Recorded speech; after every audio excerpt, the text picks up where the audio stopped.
ये एक pelvic bone है और ये एक पेल्विक बोन है, ठीक है। और मैंने बताया था इस पेल्विक बोन के ऊपर हमारे पास इस तरह से एक स्ट्रक्चर होते हैं जिसे कहते हैं प्यूबिक ट्यूबरकल। सॉरी, मैंने पेल्विक बोन कह रहा, ये प्यूबिक बोन है। प्यूबिक बोन के ऊपर हमारे पास आता है प्यूबिक ट्यूबरकल, और इन दो प्यूबिक ट्यूबरकल के दरमियान हमारे पास इस तरह से एक फाइब्रस लाइक स्ट्रक्चर होती है जिसे कहा था प्यूबिक सिम्फिसिस, ठीक है। और उसके बाद हमने कहा था यहाँ हमारे पास है अम्बिलिकल, ठीक है। और यहाँ external oblique muscle, internal oblique muscles present है जो हमारे बिल्कुल इधर होते हैं एब्डोमेन में। अब हमारे पास इससे यहाँ से हमारे पास एक लिगामेंट आता है जो कि इसको क्रॉस करके इसके पास प्यूबिक ट्यूबरकल को क्रॉस करके ऊपर की तरफ जाता है, जिसका नाम था इंग्वाइनल लिगामेंट। ये बात बताई थी आपको। अब इस इंग्वाइनल लिगामेंट के बिल्कुल साथ पे बेस पे हमारे पास क्या चीज परी होती है, एक परी होती है कैनाल जिसका नाम होता है इंग्वाइनल कैनाल, ठीक है। अब मैंने बात बताई थी कि अगर तो हमारे पास है मेल, तो मेल में फिर इंग्वाइनल कैनाल के अंदर क्या क्या चीजें होंगी। एक होगी हमारे पास जिसका नाम है स्पर्मेटिक कोड, और एक तो जरूरी होगी दोनों में, मेल में और फीमेल में, जिसका नाम था इलियो इंग्वाइनल नर्व। एक है हमारे पास इलियो इंग्वाइनल नर्व और एक बताया था जिसका नाम है स्पर्मेटिक कोड। अब हमने एक चीज पढ़ी है कि इस मैंने आपको तब भी एक बात बताई थी कि स्पर्मेटिक कोड अकेले नहीं, स्पर्मेटिक कोड के अंदर भी बड़े पार्ट्स होते हैं। अब मैं फॉर एग्जांपल मैं कहता हूं कि ये मेरे पास है एक स्पर्मेटिक कोड जो कहां से गुजर रही है, इंग्वाइनल कैनाल के अंदर से गुजर रही है। अब हमने ये पढ़ना है कि इस स्पर्मेटिक कोड के अंदर से क्या क्या चीजें गुजरती हैं। इसके अंदर से ना टोटल 6 चीजें गुजरती होती है इस स्पर्मेटिक कोड के अंदर से। इंग्वाइनल कैनाल के अंदर है 2 चीजें, एक है स्पर्मेटिक कोड, एक है इलियो इंग्वाइनल नर्व। जो स्पर्मेटिक कोड है, अब इसके अंदर से क्या क्या चीजें गुजरती है। इसके अंदर से जो हमारे पास पहली आर्टरी गुजरती है जिसका नाम होता है टेस्टिकुलर आर्टरी। फर्स्ट चीज क्या गुजरती है, टेस्टिकुलर आर्टरी। सेकंड चीज हमारे पास इसके अंदर से गुजरती है जिसका नाम होता है पम्फिनिफॉर्म प्लेक्सिस, ठीक है। अच्छा, अब थर्ड चीज उसके अंदर से गुजरती है जिसका नाम होता है टेस्टिकुलर वेन। ये हमारे पास पूरी स्पर्मेटिक कोड की बात कर रहा हूं। फोर्थ चीज हमारे पास गुजरती है जिसका नाम होता है testicular lymphatics, testicular artery, pampiniform plexus, testicular vein, testicular lymphatics. उसके बाद एक और गुजरती है जिसका नाम होता है क्रीमेस्टेरिक आर्टरी, ये भी बताएंगे कि इसका काम क्या होता है। उसके बाद हमारे पास एक और गुजरती है जिसका नाम होता है जेनिटोफेमोरल आर्टरी। ये 6 चीजें आपकी स्पर्मेटिक कोड के अंदर से गुजरती हैं। दोबारा बता दूं कि हमने क्या हमारे पास जो इंग्वाइनल लिगामेंट होता है इसके साथ ही बिल्कुल हमारे पास इंग्वाइनल कैनाल होती है। इस इंग्वाइनल कैनाल के अंदर 2 चीजें होती है, एक होती है स्पर्मेटिक कोड, एक होता है इलियो इंग्वाइनल नर्व। इस स्पर्मेटिक कोड के अंदर 6 चीजें होती हैं, एक होती है testicular artery, pampiniform plexus, testicular vein, testicular हमारे पास lymphatics, cremasteric artery and genitofemoral artery. अब क्रीमेस्टेरिक आर्टरी के बारे में पहले थोड़ा सा बता देता हूं, फिर आगे चलते हैं। होता ये जो हमारे पास क्रीमेस्टेरिक आर्टरी होती है ना, ये बेसिकली एक रिस्पॉन्स प्ले करती है। फॉर एग्जांपल होता ये हमारे पास, ये है हमारे पास थाई, ठीक है, और उसके बाद ये है टेस्टिस। जब हम यहां से हमारे पास एक ऐसी आर्टरी गुजर रही होती है जो कि इस थाई और इस टेस्टिस को क्रॉस करती है, ठीक है, जो स्पर्मेटिक कोड के अंदर होती है। अब ये जो आर्टरी होती है ना, होता है कि जब हम इधर कोई चीज जोर की इस तरह से पिंच करते हैं ना, तो आपकी जो टेस्टिस होती है ना, वो एक रिस्पॉन्स प्ले करती है। वो क्या करती है, वो थोड़ा सा अपवर्ड हो जाती है। इसे कहते हैं, ये है हमारे पास, इसे कहते हैं प्रेहन साइन। वो हम आगे पढ़ेंगे, लेकिन बात ये हो रही है कि क्रीमेस्टेरिक आर्टरी का काम क्या होता है। इसका काम होता है कि हमारे पास थ्रू द थाई सप्लाई करना स्पर्मेटिक ये टेस्टिस की तरफ। लेकिन जब हमारे पास हम इधर पिंच करते हैं तो इस आर्टरी की वजह से हमारे पास एक रिस्पॉन्स होता है जिसे हम कहते हैं क्रीमेस्टेरिक रिफ्लेक्स या क्रीमेस्टेरिक रिस्पॉन्स। अच्छा, खैर, हम पढ़ रहे थे कि हमारे पास स्पर्मेटिक कोड के अंदर ये 6 चीजें प्रेजेंट होती हैं, ठीक है। अब एक बात याद रखना कि हमारे पास देखो स्पर्मेटिक कोड अगर कोई कहे होता क्या, ये हमारे पास इंग्वाइनल कैनाल के अंदर गुजरती है, अंदर होती है, और बिल्कुल किसके साथ होती है, हमारे पास इलियो इंग्वाइनल नर्व के साथ। और स्पर्मेटिक कोड के अंदर ये जो हमारे पास हमने पढ़ी है, ये हमारे पास जो स्पर्मेटिक कोड है इसके अंदर कौन से पार्ट होते हैं, इसके अंदर 6 पार्ट्स होते हैं। एक एक तो बात ये आ गई। अब हम पढ़ेंगे कि हमारे पास इस स्पर्मेटिक कोड की कवरिंग की, कि स्पर्मेटिक कोड जो होता है ये कवर किन चीजों से होता है। ये 3 चीजों से कवर होता है स्पर्मेटिक कोड, याद रखना। एक हमारे पास होता है जिसका नाम होता है एक्सटर्नल स्पर्मेटिक कोड, ठीक है। सेकंड हमारे पास होता है, उसका नाम होता है क्रीमेस्टेरिक स्पर्मेटिक कोड। थर्ड हमारे पास होता है, उसका नाम होता है इंटरनल स्पर्मेटिक कोड, या इनका नाम होता है फेशिया, यानी external spermatic fascia, cremasteric spermatic fascia या इंटरनल स्पर्मेटिक फेशिया। ये किधर होते हैं, ये हमारे पास स्पर्मेटिक कोड के ऊपर कवरिंग होती है स्पर्मेटिक कोड की, ये 3 कवरिंग। अभी इन 3 कवरिंग का मतलब क्या है, ये क्यों होती है। होता है ये जो हमारे पास होती है, इस तरह मैं करता हूं, जो होती है हमारे पास एक्सटर्नल स्पर्मेटिक फेशिया, ये ओरिजिनेट करती है एक्सटर्नल ओब्लीक मसल से। इसीलिए याद रखना, जब भी कोई कहे कि जो टेस्टिस हैं वो डिसेंड कर रहे हैं इंग्वाइनल कैनाल के थ्रू, उसने आना होता है, याद है गुबर्नकुलम के थ्रू टेस्टिस ने आना होता है उसमें से स्क्रोटम के अंदर, ठीक है। और फिजियोलॉजिकली हो क्या रहा है, अगर कोई आपसे पूछ लेता है तो होता ही मतलब ये है कि हमारे पास एक्सटर्नल ओब्लीग मतलब अब्डोमन के अंदर वो टेस्टिस पड़ी है ना, तो पाथवे कौन सा होता है, हमारे पास एक पाथवे होता है जिसका नाम होता है एक्सटर्नल ओब्लीग एपोन्यूरोसिस, यानी एक्सटर्नल ओब्लीग मसल, उसके थ्रू हमारे पास जो टेस्टिस है वो डिसेंड करती है। क्यों? क्योंकि ये हमारे पास इंग्वाइनल कैनाल वाले पाथवे में होता है। इसीलिए हम कहते हैं कि अगर वो कहे कि टेस्टिस जो है वो फिजियोलॉजिकली डिसेंड कर रही हैं, और वो ये ना कहे कि गुबर्नकुलम है या पोर्सन वेजाइनलिस का नाम ना ले, फिर आप लोगों ने याद रखना है कि वो कहेगा एक्सटर्नल ओब्लीग एपोन्यूरोसिस या कहेगा एक्सटर्नल स्पर्मेटिक फैशिया। ये हमारे पास पाथवे होता है, ये कवरिंग होती है स्पर्मेटिक कोड की। अच्छा, अब हमने कहा पहली कवरिंग होती है एक्सटर्नल स्पर्मेटिक फैशिया, ये ओरिजिनेट करती है एक्सटर्नल ओब्लीक मसल से, ठीक है। सेकंड कवरिंग होती है जिसका नाम होता है क्रीमेस्टेरिक स्पर्मेटिक फैशिया, ये करती है इंटरनल ओब्लीक मसल से, ठीक है। उसके बाद थर्ड होती है हमने कहा इंटरनल स्पर्मेटिक फैशिया, ये ओरिजिनेट करती है ट्रांसवर्सैलस एब्डोमिनस मसल से, ठीक है। इसके खैर डिटेल में हमें भी इतनी जाने की जरूरत नहीं है क्योंकि ये बहुत डिटेल में चले जाते हैं। अभी तक सिर्फ ये याद रखो कि हमारे पास जो स्पर्मेटिक कोड कहां से गुजरती है, ये होती क्या है, उसकी कवरिंग क्या है, और उसकी कवरिंग कहां से ओरिजिनेट करती है, ये चीज आकी। अब हम चलते हैं थोड़ा सा उसकी तरफ, लेयर्स की तरफ, कि हमारे पास जो है ना वो स्क्रोटम की लेयर्स क्या होती है। फॉर एग्जाम्पल हमने कहा ये हमारे पास स्क्रोटम है, ठीक है। सबसे पहले क्या होता है, फॉर एग्जाम्पल आपको पता है सबसे पहले आती ही स्किन है, ठीक है। ये टेस्टिस है, ठीक है, एक ये स्क्रोटम है, इसके अंदर ये एक टेस्टिस है, और फॉर एग्जांपल मैंने चलो ये टेस्टिस बना दिया दरमियान में। अच्छा, अब ये हमारे पास जो टेस्टिस है, हमने करना है कि इसकी जो होती है ना वो लेयर्स क्या होती हैं। अब हम इसकी लेयर्स में पढ़ेंगे। सबसे पहले याद रखना कि हमारे पास होती है सबसे पहली स्किन, ठीक है। स्किन के बाद हमारे पास एक फैशिया आता है जिसका नाम होता है हमारे पास डोटस फैशिया। अच्छा, इस फैशिया की आपको थोड़ी सी बता दूं डिटेल, कभी भी याद रखना कि अगर मेरे पास कोई भी स्ट्रक्चर है, ठीक है, फॉर एग्जांपल ये मेरे पास हैंड है, इस हैंड के अंदर ये स्किन है, स्किन के अंदर फैशिया होता है, और दो तरह के फैशिया होते हैं, एक होता है सुपरफिशियल फैशिया, एक होता है डीप फैशिया, ठीक है। जो हमारे पास सुपरफिशियल फैशिया होता है इसका दूसरा नाम होता है कार्पस फैशिया, ठीक है, या कैंपर्स फैशिया। जो डीप फैशिया होता है इसका दूसरा नाम होता है स्कारपा फैशिया। नाम इसका याद रखने की जरूरत नहीं है, लेकिन अगर कर लो तो अच्छी बात है। अच्छा, हम कह रहे थे कि टेस्टिस है, इसका पहले होता है स्किन, स्किन के नीचे होता है डोटस फैशिया। याद रखना, कोई भी आपको कहे कि टेस्टिस में आपका कौन सा फैशिया एब्सेंट होता है, तो कहना हमारे पास जो सुपरफिशियल फैशिया होता है ना वो टेस्टिस में एब्सेंट होता है, और डीप फैशिया प्रेजेंट होता है। और टेस्टिस में जो डीप फैशिया प्रेजेंट होता है उसका नाम क्या है, उसका नाम है डोटस फैशिया। दोबारा बता रहा हूं कि हमारे पास पहले आती है स्किन, स्किन के बाद आता है डोटस फैशिया, डोटस फैशिया के बाद हमारे पास जो तीसरी चीज आती है वो आती है एक्सटर्नल स्पर्मेटिक फैशिया। यानी इस स्किन थी, स्किन के बाद आता है फैशिया, फैशिया के बाद है एक्सटर्नल स्पर्मेटिक फैशिया, एक्सटर्नल स्पर्मेटिक फैशिया के बाद वही चीज क्या, क्रीमेस्टेरिक स्पर्मेटिक फैशिया। फिर पांचवें नंबर पे इंटरनल स्पर्मेटिक फैशिया, और इंटरनल स्पर्मेटिक फैशिया में अब छठा और सातवां नंबर सुनना, जो छठा होता है इसमें आपका आता है ट्यूनिका वेजाइनैलिस, ठीक है। फिर इसके बाद आता है हमारे पास ट्यूनिका एल्बीजिनिया। ये हमारे पास लेयर्स होती हैं टेस्टिस की जो सराउंड करती हैं टेस्टिस को। स्किन, स्किन के बाद आता है डोटस फैशिया, और डोटस फैशिया है कि ये एक डीप फैशिया है, सुपरफिशियल एब्सेंट होता है। डीप फैशिया के बाद एक्सटर्नल स्पर्मेटिक फैशिया, फिर क्रीमेस्टेरिक स्पर्मेटिक फैशिया, फिर इंटरनल स्पर्मेटिक फैशिया, फिर हमारे पास है ट्यूनिका वेजाइनैलिस, और फिर आता है ट्यूनिका एल्बीजिनिया। ये थी हमारे पास लेयर्स किसकी, टेस्टिस की। ये तो आपको आगे इस चीज की समझ। अब चलते हैं कि थोड़ा सा कि हमारे पास स्ट्रक्चर क्या है। फॉर एग्जांपल ये है हमारे पास पेनाइल पीनस, उसके बाद हमारे पास ये है टेस्टिस। हमने इसकी सारी की सारी लेयर्स भी पढ़ ली, हमने कवरिंग भी पढ़ ली। अब ये सराउंड कैसे करता है, याद रखना कि हमारे पास ये टेस्टिस है, ठीक है। इधर हमारे पास मसल होता है, ठीक है, जो बताई थी मैंने बात की, हमारे पास ट्यूनिका एल्बीजिनिया, ठीक है। ट्यूनिका एल्बीजिनिया सराउंड करता है टेस्टिस को भी, ये देखो टेस्टिस को भी सराउंड करता है, और साथ ही पीनस को भी सराउंड करता है ट्यूनिका एल्बीजिनिया। पहली चीज। सेकंड चीज क्या है, यहां हमारे पास स्ट्रक्चर होता है जिसका नाम होता है कॉर्पस कवर्नोजम, इस तरह का कॉर्पस कवर्नोजम। अब ये कॉर्पस कवर्नोजम का काम क्या होता है, यहां से ना कुछ डायलेटेड कुछ जो वेन्स होती है ना वो वापस जा रही होती हैं, जिसने रिस्पॉन्स वापस लेके जाना होता है, ब्लड ब्लड जो होता है, ठीक है, वो यहाँ हमारे पास इस जो होती है ना कॉर्पस कवर्नोजम वहां होती है प्रेजेंट, ठीक है। ये हमारे पास एक होती है लेयर पीनस की कॉर्पस कवर्नोजम।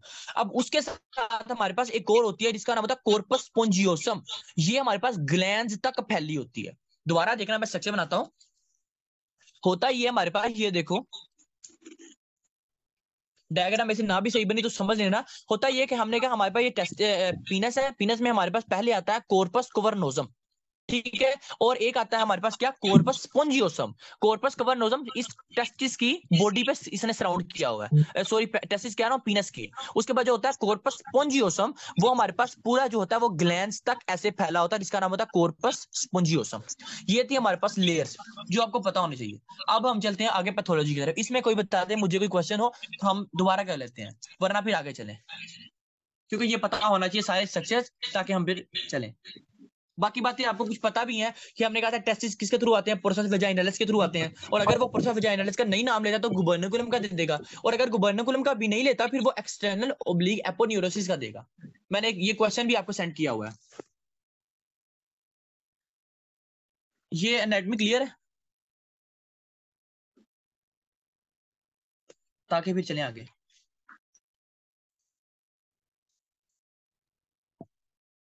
ठीक है, अच्छा अब हमारे पास आते हैं कुछ पैथोलॉजिकल पहली डिसीज। अब हम डिसीजेज में चलते हैं। पहली डिसीज आती है जिसका नाम होता है पायरनर डिसीज। ठीक है, जैसे मर्जी आप इसको प्रोनाउंस कर लो। अच्छा, अब इस पायरनर डिसीज के अंदर क्या होता है, इसमें हमारे पास जो पीनस है हमने पढ़ी थी लेयर, अभी हमने पढ़ी है, जिसका नाम है ट्यूनिका एल्बीजिनिया।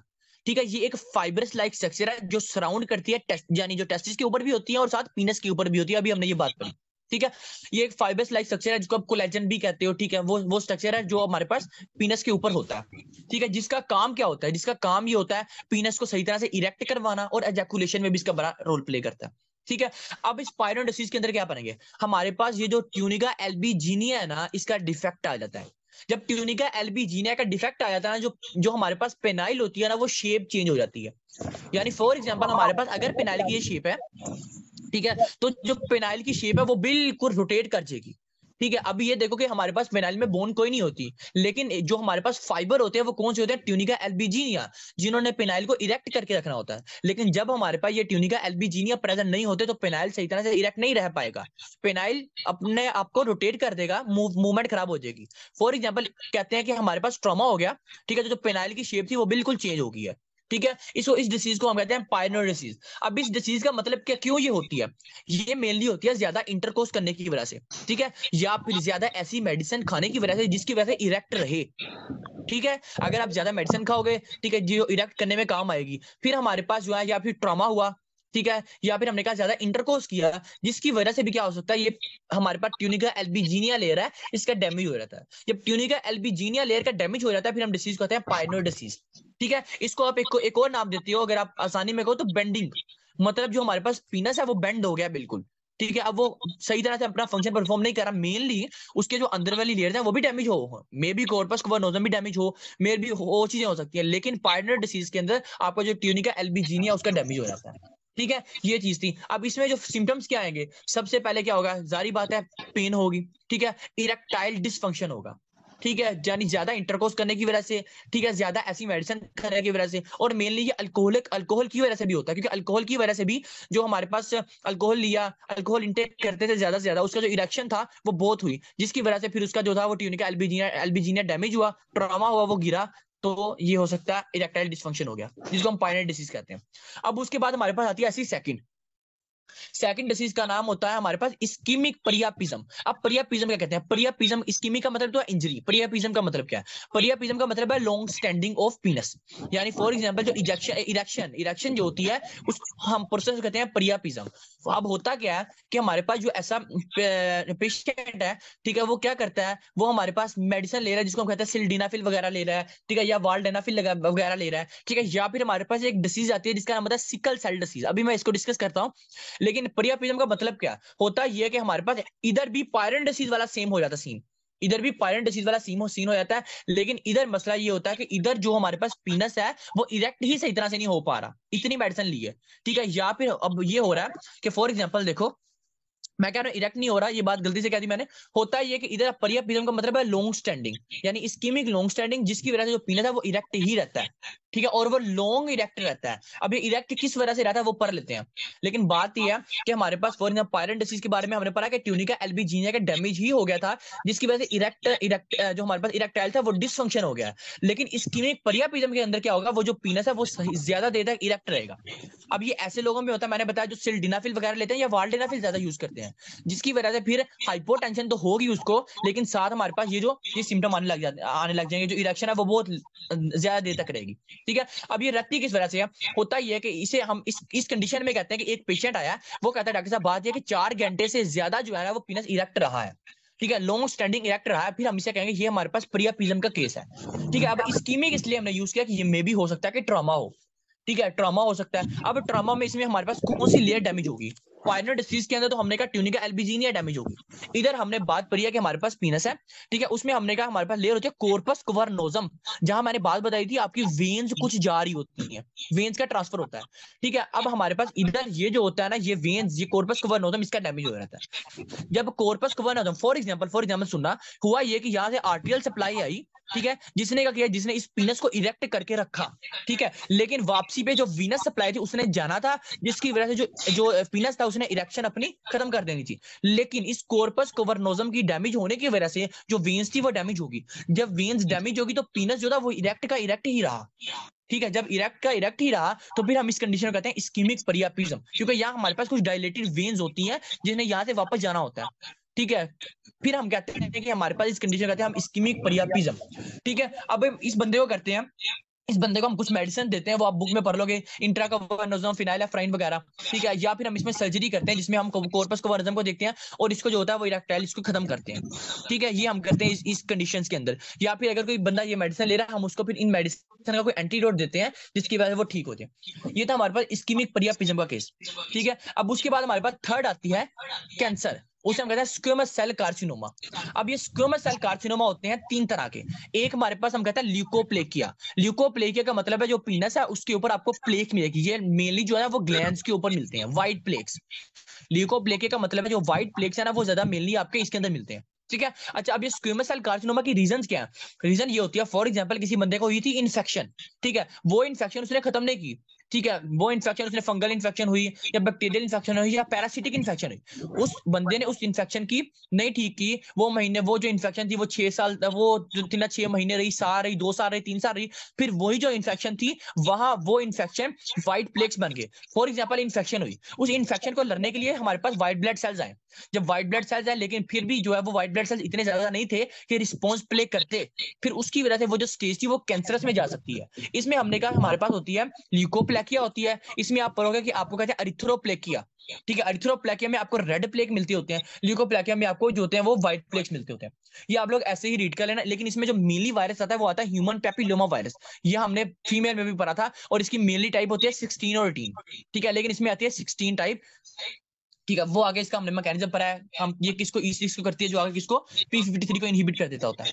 ये था हमारे पास स्क्वेमस सेल कार्सिनोमा का। अब हमारे पास एक आती है मेनली कंडीशन जिसमें वो क्वेश्चन करता है बहुत ज्यादा, उसे हम कहते हैं क्रिप्टोकोर्टिज्म। अब ये क्रिप्टोकोर्टिज्म क्या होता है? क्रिप्टोकोर्टिज्म का मतलब ये होता है कि फॉर एग्जांपल हमने कहा था टेस्टिस, ठीक है, जो टेस्टिस है वो एब्डोमेन में ही रहे हैं। ठीक है, पहले तो मैं आपको ये बता दूं कि हमने कहा था कि टेस्टिस के अंदर तो होते हैं 2 तरह के सेल्स, एक होता है सर्टोलाइज सेल्स, एक होते हैं लेडिक सेल्स। ठीक है, जो लेडिक सेल्स होते हैं हमारे पास वो टेम्परेचर इनसेंसिटिव होते हैं, मतलब टेम्परेचर इसको जरूरत नहीं होती क्योंकि इसने टेस्टोस्टेरोन को रिलीज करना होता है, कोई मसला नहीं होता। लेकिन हमारे पास जो होते हैं ना ये सर्टोलाइज सेल्स, ये टेम्परेचर सेंसिटिव होते हैं। ठीक है, जिसको हमारे पास अगर टेम्परेचर ज्यादा मिलेगा तो ये अपना परफॉर्म सही तरह से नहीं करते और स्पर्म्स प्रोड्यूस नहीं करवाते। ठीक है, और हमने कहा था सर्टोलाइज सेल का काम होता है इनहिबिन बी को रिलीज करना, जो कि आगे एफएसएच को इनहिबिट कर देता था। लेकिन जब इनहिबिन बी नहीं होगा तो बॉडी में एफएसएच की क्वांटिटी ज्यादा हो जाएगी, और मेनली याद रखना एफएसएच की क्वांटिटी क्लाइनफेल्टर सिंड्रोम के अंदर ज्यादा होती है, ये हमने पढ़ा था। ठीक है, अच्छा, अभी हम पढ़ रहे क्योंकि कोई क्वेश्चन कर देता है ना कि टेस्टिस जो है वो उसके एब्डोमेन में ही रहे, यानी क्रिप्टोकोर्टिज्म है, तो मेन फैक्टर जो क्रिप्टोकोर्टिज्म का वो ये है कि क्लाइनफेल्टर सिंड्रोम, अगर वो साथ ब्रेस्ट की भी हिस्ट्री दे, ठीक है, गायनेकोमेस्टिया की भी हिस्ट्री दे फिर। अच्छा, अब हम पढ़े क्रिप्टोकोर्टिज्म। हमने कहा था मेनली काम क्या है, मेनली ये हमारे पास ये जो टेस्टिस होते हैं वो प्रोसेस वेजाइनालिस के थ्रू सेक्रोटम के अंदर आ जाते हैं। ठीक है, गुबर्नाकुलम के थ्रू हमारे पास जो है ना वो सेक्रोटम के अंदर आ जाते हैं टेस्टिस मेनली। लेकिन अगर नहीं आते और 1 साल तक नहीं आते, यानी 1 साल के अंदर अंदर आ जाएंगे और 1 साल तक आप वेट करते हो, कहीं भी लिखा हुआ है 6 मंथ तक, अगर आप वेट करते हो फिर आप ऑर्कियोपेक्सी करनी पड़ेगी। ठीक है, जिसमें आप करते हो फिर आप टेस्टिस को खुद फिजियोलॉजिकली लाते हो। और अगर कोई कहे यार ऑर्कियोपेक्सी आप किसके थ्रू करते हो, आप एक्सटर्नल, हमने अभी बात पढ़ी है, एक्सटर्नल ओब्लीग मसल को या एक्सटर्नल स्पर्मेटिक फेशिया को आप फिर करते हो, मैनोवर करते हो, दबाते हो, जिसकी वजह से आप टेस्टिस को नीचे लेके आते हो। ठीक है, इसीलिए वो बात हमने वहां पढ़ी थी, क्योंकि वो क्वेश्चन कर देता होता है कि आप, मैंने क्वेश्चन बल्कि सेंड किया, वो आप देख लेना कि वो बिल्कुल इसी के थ्रू है, फिर भी ना समझ आए तो मेरे से पूछ लेना। अच्छा, होता है ये क्रिप्टोकोर्टिज्म के केस में जो हमारे पास टेस्टिस है वो बिल्कुल एब्डोमेन के अंदर ही रह जाते हैं, किसी भी रीजन की वजह से। मे भी हो सकता है कि हमारे पास जो है ना वो बर्निकुलम जो था, पोर्टा वेजाइनलिस, तो ये सही तरह से फंक्शन परफॉर्म नहीं किया, जिसकी वजह से जो टेस्टिस है वो आपके एब्डोमेन में ही रहे। ठीक है, लेकिन साथ कंडीशंस मैंने आपको बता दिया कि ऐसे केस में आपको एफएसएस जो है वो ज्यादा मिलेगा, ये बड़ी बात थी। ठीक है, एफएसएस की क्वांटिटी आपको ज्यादा मिलेगी। और अगर आपको ऑर्कियोपेक्सी, यानी अगर कोई पेशेंट आता है, ठीक है, उसका जो है ना वो अभी वो 14 साल का हो गया है, 14 साल का हो गया है, लेकिन अभी भी उसके जो टेस्टिस हैं उसके अंदर, सॉरी सेक्रोटम है, उसके अंदर टेस्टिस नहीं आए, फिर आपने डायग्नोज ये करनी है कि उसको कोई ट्यूमर हो सकता है, क्योंकि टेस्टिस कभी भी इतनी देर तक जो है वो नहीं रह सकते एब्डोमेन के अंदर। अगर रहते हैं तो वो जो पेशेंट है वो ट्यूमर में जा सकता है। ठीक है, या तो ये हो सकता है कि टेस्टिस एब्सेंट ही हो, वो तो एक अलग केस है, लेकिन अगर टेस्टिस प्रेजेंट है और एब्डोमेन में है, फिर उसकी वजह से टेस्टिकुलर ट्यूमर हो सकता है। ठीक है, अगर कोई वो क्वेश्चन करता है कि टेस्टिस था, ठीक है, उसमें आपको क्या, आपको मैस मिला है और इस टेस्टिस में टेस्टिस ही पड़ा हुआ है, और आपने देखा कि वो जो टेस्टिस है आपको किधर मिला है, आपने देखा है इंग्वाइनल कैनाल के अंदर। ठीक है, आपको इधर टेस्टिस मिला हुआ है, एक बिल्कुल स्वेलिंग टाइप स्ट्रक्चर है, और वो जो बच्चा है वो भी 14 साल का हो चुका है। ठीक है, यानी 14 साल का है या बहुत ज्यादा बड़ा हो गया, 5 साल का, 10 साल का हो गया, फिर क्या होगा, फिर ये हो सकता है उसको टेस्टिकुलर ट्यूमर हो। ठीक है, फिर आपने इसकी और कंडीशंस पढ़नी जो हम आगे पढ़ेंगे टेस्टिकुलर ट्यूमर्स में। अच्छा, ये था हमारे पास क्रिप्टोकोर्टिज्म का केस। फॉर एग्जाम्पल होता है ये, देखो क्रिप्टोकोर्टिज्म का केस खुद ब खुद ठीक हो जाता है। ठीक है, मैंने कहा खुद ब खुद जो है वो 1 साल के अंदर आया था, लेकिन नहीं आता, फिर हम ऑर्थोपेक्सी डन करते होते हैं। ठीक है, ये था हमारे पास इसमें केस। और मैंने आपको बता दिया कि लेडिक सेल्स का जो काम होता है वो इतना, मतलब लेडिक सेल्स फंक्शन परफॉर्म कर देगा, लेकिन सेटोलाइट सेल्स कभी भी फंक्शन परफॉर्म नहीं करेंगे। अच्छा, अब उसके बाद हमारे पास एक कंडीशन आती है नेक्स्ट, टेस्टिकुलर टोर्जन। अब ये टेस्टिकुलर टोर्जन क्या होती है, मेनली आपको मैंने एक बात बताई थी कि हमारे पास पहले ये टेस्टिस है, इसमें आपके पास टेस्टिकुलर आर्टरी आती है। ठीक है, टेस्टिकुलर आर्टरी आगे हमारे पास छोटी छोटी प्लेक्सिस में चेंज होती है, जिसका नाम होता है पम्फिनिफॉर्म प्लेक्सिस, और यही जो पम्फिनिफॉर्म प्लेक्सिस होते हैं ये आपस में मिलते हैं और टेस्टिकुलर वेन में चले जाते हैं। ये हमने बात पढ़ी थी। ठीक है, अब होता ही है कि हमारे पास ये जो हमारे पास पम्फिनिफॉर्म प्लेक्सिस थे, ठीक है, इसका ये सही तरह से अपना मतलब ड्रेन नहीं हुए टेस्टिकुलर वेन के अंदर, ये आपस में इस तरह से जुड़ गए। जब ये आपस में इस तरह से जुड़ जाएंगे तो क्या होगा, कोई भी हमारे पास ब्लड तो आएगा, लेकिन ब्लड जो होगा वो वापस में सही तरह से नहीं जाएगा। जब नहीं जाएगा, जो हमारे पास टेस्टिस होंगे वो, यानी इधर जो हमारे पास थोड़ी इस तरह से स्ट्रक्चर बना आपको नजर आएगा। क्यों आएगा, इसे हम कहते हैं टेस्टिकुलर टोर्जन। टोर्ज हो गया हमारे पास जो स्ट्रक्चर है। ठीक है, ये आपको मिलेगा टेस्टिकुलर टोर्जन के अंदर केस।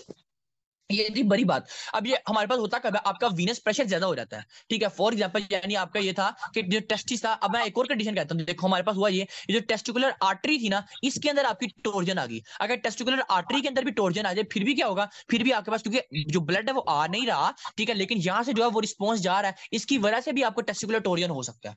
ठीक है, क्योंकि जब रिस्पॉन्स सही तरह से नहीं करता तो आपको क्या होगा, फिर वो जो टेस्टिस होंगे वो स्वेल कर जाएंगे। और ये हिस्ट्री क्या लेके आएंगे, ये हिस्ट्री ये लेके आएंगे कि हमारे पास टेस्टिस है वो स्वेलिंग है। ठीक है, ये बड़ी बात थी कि हमारे पास जो हिस्ट्री है वो स्वेलिंग की लेके आएंगे। ठीक है, अब ये बात कि वो आपको कह सकता है पेनलेस भी कह सकता है, ठीक है, वो आपको पेनफुल भी कह सकता है, लेकिन एक बहुत इंपॉर्टेंट बात कि वो कहेगा कि इधर क्रीमेस्टेरिक रिफ्लेक्स नेगेटिव। मतलब आप जब इस पेशेंट को क्रीमेस्टेरिक, मैंने कहा थाई पे आप जब क्लिक करोगे, थाई पे आप थोड़ी सी मतलब चूंटी काटोगे या क्लिक करोगे, तो क्या होगा, जो टेस्टिस होंगे वो ऊपर की तरफ थोड़ा नहीं करेंगे। हम कहते हैं, इसे कहते हैं क्रीमेस्टेरिक रिफ्लेक्स एब्सेंट।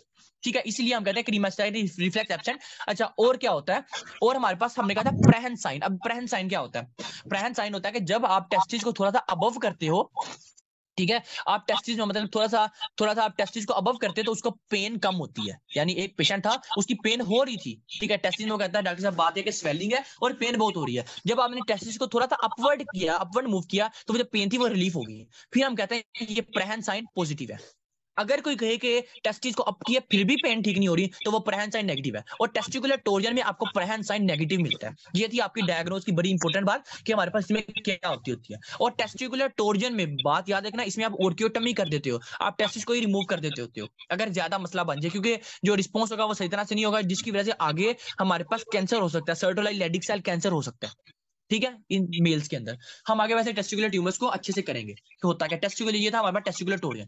अब उसके बाद हमारे पास आती है वेरिकोसील। अब वेरिकोसील की आपने कंडीशन सबने बड़ी अच्छी तरह पढ़ी है। होता है क्या, ये मेरे पास है किडनी, ये है राइट किडनी, ये है लेफ्ट किडनी। ठीक है, और ये हमारे पास है इंफीरियर वेना केवा। यहाँ से जो वेन थी वो ड्रेन करती है इधर इंफीरियर वेना केवा में, यहाँ से भी ड्रेन करती है इंफीरियर वेना केवा। ठीक है, और ये है मेरे पास लेफ्ट टेस्टिस, ये है मेरे पास राइट टेस्टिस।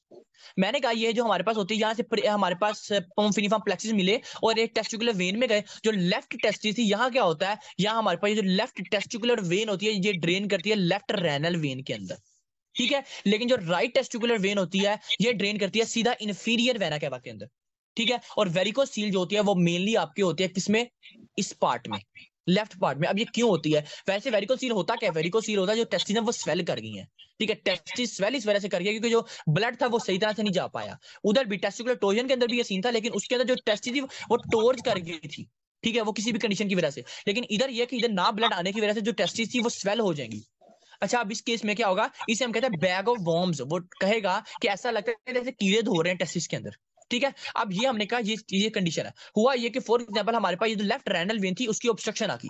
जब लेफ्ट रेनल वेन की ऑब्स्ट्रक्शन आ गई तो क्या यहाँ से जो रिस्पॉन्स है वो जाएगा आगे, नहीं जाएगा। जब ये आगे नहीं जाएगा, फिर हमारे पास यही जो थी वो अकुमुलेट होगी, जिसे हम कहते हैं बैग ऑफ वॉर्म्स, ये हम कहते हैं वेरिकोसील, ठीक है। और ये मेनली आपके लेफ्ट साइड की होती है। अच्छा, अब एक और बात बता दूं इसमें जो बात है कि आपको कैसे आप डिफरेंशिएट करते होते हो, क्योंकि जब आप एग्जामिन करते हो फिर पता लगना चाहिए। आप यहाँ से लाइट फेंकते हो, आप जब यहाँ से लाइट फेंकते हो तो लाइट आगे नहीं आती, तो हम कहते हैं ट्रांसल्यूमिनेट नहीं की। यानी कभी भी वेरिकोसील में, अब आगे पढ़ेंगे ट्रांसल्यूमिनेट किसमें करती है, ठीक है।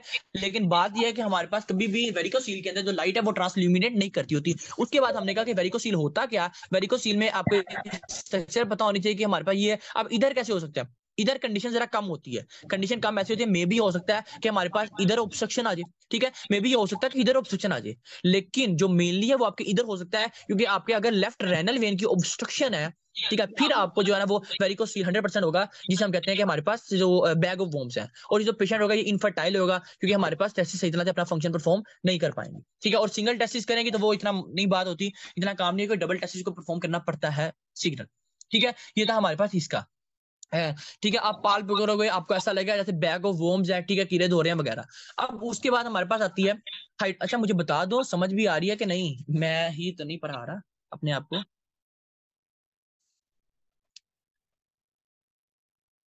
टाइम पे। अच्छा चलो ठीक है। अच्छा, हमारे पास होता है कंडीशन हाइड्रोसील। अब जो हाइड्रोसील होती है ये होती है मेनली दो टाइप्स की। एक होती है हमारे पास कम्युनिकेटिंग हाइड्रोसील, एक होती है हमारे पास नॉन कम्युनिकेटिंग हाइड्रोसील। अब आप लोगों ने एक बात पढ़ी है, जो टेस्टिस है वो प्रोसेस वेजाइनैलिस के थ्रू क्या करती है, आपके एब्डोमेन से किधर आती है, इंग्वाइनल कैनाल के थ्रू कहां आती है, टेस्टिस में, ऐसे क्रोटम में, ठीक है, जो टेस्टिस होते हैं। लेकिन अगर तो जो टेस्टिस है यानी प्रोसेस वेजाइनैलिस के थ्रू जो है, प्रोसेस वेजाइनैलिस है वो खत्म नहीं हुआ। फॉर एग्जांपल हुआ ये कि मैंने कहा ये है प्रोसेस वेजाइनैलिस, ठीक है, और ये हमारे पास है स्क्रोटम, यहाँ टेस्टिस आ गई है। लेकिन ये जो प्रोसेस वेजाइनैलिस है इसको खत्म हो जाना चाहिए, ओब्लिटरेट हो जाता है। लेकिन अगर तो ये ओब्लिटरेट नहीं हुआ, अगर तो ये खत्म नहीं हुआ, फिर क्या होगा, फिर हमारे पास यहाँ से कुछ जो मटेरियल्स होंगे वो आएंगे, ठीक है, कुछ लिक्विड वगैरह आएगा जो यहाँ फ्लूइड को अकुमुलेट करता जाएगा, जिसकी वजह से फ्लूइड यहाँ अकुमुलेट हो जाएगा और आपको टेस्टिस बहुत ज्यादा स्वेल मिलेंगे। और मेनली याद रखना, स्वेलिंग की बहुत कंडीशन है, लेकिन स्वेलिंग की जब भी हिस्ट्री है आपने हाइड्रोसील को पहले देखना है, ठीक है। यानी वो कंडीशन हाइड्रोसील की कहेगा कि हाइड्रोसील है। ये हमने कहा कि ये हमारे पास होता है कम्युनिकेटिंग हाइड्रोसील। कम्युनिकेटिंग हाइड्रोसील में जो आपका प्रोसेस वेजाइनैलिस होता है वो ओब्लिटरेट नहीं करता, ठीक है, 1 साल के अंदर अंदर हो जाना चाहिए। लेकिन अगर नहीं, 1 साल 6 महीने के अंदर, लेकिन अगर नहीं होता फिर हमारे पास क्या होता है, फिर कंडीशन आती है जिसे हम कहते हैं हाइड्रोसील। और हाइड्रोसील में जो आपकी ऐसी है जैसे फ्लूइड अकुमुलेट हो जाता है इसके अंदर, ठीक है। और आप जब लाइट डालते हो तो लाइट यहां से आपको दिखती है जाती हुई, ठीक है, कभी कभी नहीं भी दिखती सॉलिड मैस की वजह से यानी टेस्टिस की वजह से, लेकिन जब आप ज्यादा देखते हो तो आपको लाइट यहां से ट्रांसफर करती हुई दिखाई देती है, ठीक है। ये था हमारे पास कम्युनिकेटिंग हाइड्रोसील। अब हम बात करते हैं कि यार ये हो सकता है कि कहीं देखो फिर भी एक बंदा आया, एक हिस्ट्री लेके आया कि उसको हाइड्रोसील है, आपने देखा उसकी प्रोसेस वेजाइनैलिस का कोई सीन नहीं है, वो ओब्लिटेड हुई पड़ी है, फिर क्या हो सकता है, फिर हम उसे कहते हैं वो कंडीशन है नॉन कम्युनिकेटिंग हाइड्रोसील। यानी हो सकता है ट्रॉमा हुआ, हो सकता है इन्फेक्शन हुई, उस इन्फेक्शन की वजह से फिर कुछ व्हाइट ब्लड सेल्स है, कुछ ल्यूकोसाइट्स है जिन्होंने वहां फ्लूइड अकुमुलेट कर दिया, फाइब्रोसिस वगैरह करवा दी, वो फ्लूइड अकुमुलेट जब उसकी वजह से होगा, इन्फेक्शन की वजह से, फिर हम उसे कहते हैं नॉन कम्युनिकेटिंग हाइड्रोसील, ठीक है। ये हमारे पास है ये चीज। अब देखो इन्फेक्शन हुई, फॉर एग्जाम्पल ट्रॉमा हुआ, अब ट्रॉमा की वजह से ब्लड जाएगा, ब्लड यहाँ अकुमुलेट होने लगेगा, फिर हम इसे कहते हैं हेमेटोसील, यानी ब्लड यहाँ अकुमुलेट हो गया, वो भी फ्लूइड ही है ना, ब्लड यहाँ अकुमुलेट हो गया, हम इसे कहते हैं हेमेटोसील, ठीक है। और उस केस में आपको ट्रांसल्यूमिनेशन थोड़ी सी कम मिलती होती है, एज कम्पेयर टू फ्लूइड के, यानी वाटर के, ठीक है, जो भी फ्लूइड है, ब्लड और उसकी निस्बत। ये हमारे पास था हाइड्रोसील। अब उसके बाद हमारे पास था स्पर्मेटोसील। और स्पर्मेटोसील ऐसी कंडीशन है कि हमारे पास कोई जो हमारे पास होती है एपिडाइडमस डक्ट होती है, ठीक है, वास डेफरेंस होती है, उसके अंदर आपकी सिस्ट बन जाती है, जिसकी वजह से फिर हमारे पास जो स्पर्म जिसने जाने होती है वहां आपकी सिस्ट, फॉर एग्जाम्पल ये है, ठीक है, यहाँ से स्पर्म में ट्रेवल करता है, इस स्पर्म में सिस्ट आपको बन जाती है, हम कहते हैं स्पर्मेटोसील। ये थी आपकी कंडीशन, ठीक है। इसमें आप बता दो किसी का कोई क्वेश्चन हो। और जो मेनली आपको एनाटॉमी करवाई है ना, वो कोशिश करना नोट कर लेना, क्योंकि वो एनएलई के लिहाज से बहुत ज्यादा इंपॉर्टेंट है, इसके काफी क्वेश्चन आते हैं। और बाकी जो कंडीशंस है, टेस्टिकुलर ट्यूमर जो है, चलो वो कल कर लेंगे, कल इंशाल्लाह हम खत्म करें इसको, पैथो को। बाकी कोई क्वेश्चन हो तो ठीक है, फिर पूछ लेना मेरे से। यूरेथ्रा के उस तरफ हमारे पास दो स्ट्रक्चर होते हैं, एक होता है हमारे पास ट्रांजिशन पार्ट, एक होता है हमारे पास पेरिफेरल पार्ट। ये हमारे पास तीन तीन जोन होते हैं या पार्ट्स होते हैं प्रोस्टेट के। सबसे पहले हमने बात किया पर जो प्रोस्टेट होता है वो एंटीरियर होता है रेक्टम के। सेकंड चीज हमने पढ़ी कि ब्लैडर की बेस पे प्रेजेंट होता है। थर्ड चीज हमने पढ़ी कि प्रोस्टेट के होते हैं तीन पार्ट्स, एक होता है सेंट्रल पार्ट, एक होता है ट्रांजिशन पार्ट, एक होता है हमारे पास पेरिफेरल पार्ट, ठीक है। अब हम इन चीजों को पढ़ेंगे। एक और चीज याद रखना कि हमारे पास जो सेंट्रल पार्ट होता है ये सबसे ज्यादा सेफेस्ट पार्ट होता है, इधर कम से कम इन्फेक्शन एक्ट करती है, कम से कम इधर जो होता है वो मैकेनिज्म एक्ट करता है। अभी हम पढ़ेंगे ये क्यों करता है। अब हम बात करते हैं कि हमने कहा हमारे पास ये है एक प्रोस्टेट ग्लैंड, फॉर एग्जाम्पल मैंने इस तरह का प्रोस्टेट ग्लैंड बना दिया। अब प्रोस्टेट ग्लैंड के अंदर होती हैं दो स्ट्रक्चर्स, पहले तो जोन हमने कहा तीन होते हैं, अब प्रोस्टेट ग्लैंड के अंदर होते हैं दो स्ट्रक्चर्स, एक होता है हमारे पास ग्लैंड, एक होता है हमारे पास स्ट्रोमा। फॉर एग्जाम्पल मैं कहता हूं हमारे पास ये मैंने एक लेयर्स बना दी है, ठीक है, ये मैंने कहा ये है एक, ये ग्लैंड है मेरे पास,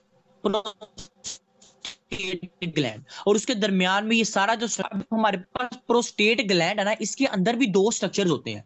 एक हमारे पास पार्ट होता है उसका नाम होता है ल्यूमिनल पार्ट, ठीक है, और एक हमारे पास होता है हमारे पास ग्लैंडुलर पार्ट। दोबारा सुनना, हमने कहा जो प्रोस्टेट होता है, प्रोस्टेट के अंदर हमारे पास दो पार्ट होते हैं, एक होता है ग्लैंड्स, एक होता है हमारे पास स्ट्रोमा, ठीक है। जो ग्लैंड्स होता है इसके भी होते हैं हमारे पास दो पार्ट, एक होता है हमारे पास ल्यूमिनल पार्ट, या हमारे पास एक होता है हमारे पास ग्लैंडुलर पार्ट जिसको आप बेजल पार्ट भी कहते हो। ये थे हमारे पास प्रोस्टेट के दो पार्ट्स। अब हमारे पास इसका काम क्या करते क्या है, ये हमारे पास पार्ट्स होते हैं, इसका काम करते क्या होता है, ये जो हमारे पास होता है ना बेजल पार्ट, ये जो होता है ना बेजल पार्ट, इसका काम ये होता है कि हमारे पास ये मेन काम परफॉर्म ये करता है कि जो प्रोस्टेट जब जैसे जैसे एज बढ़ती है और प्रोस्टेट का साइज भी बढ़ता रहता है ना, वो उसका काम होता है इस बेजल पार्ट का।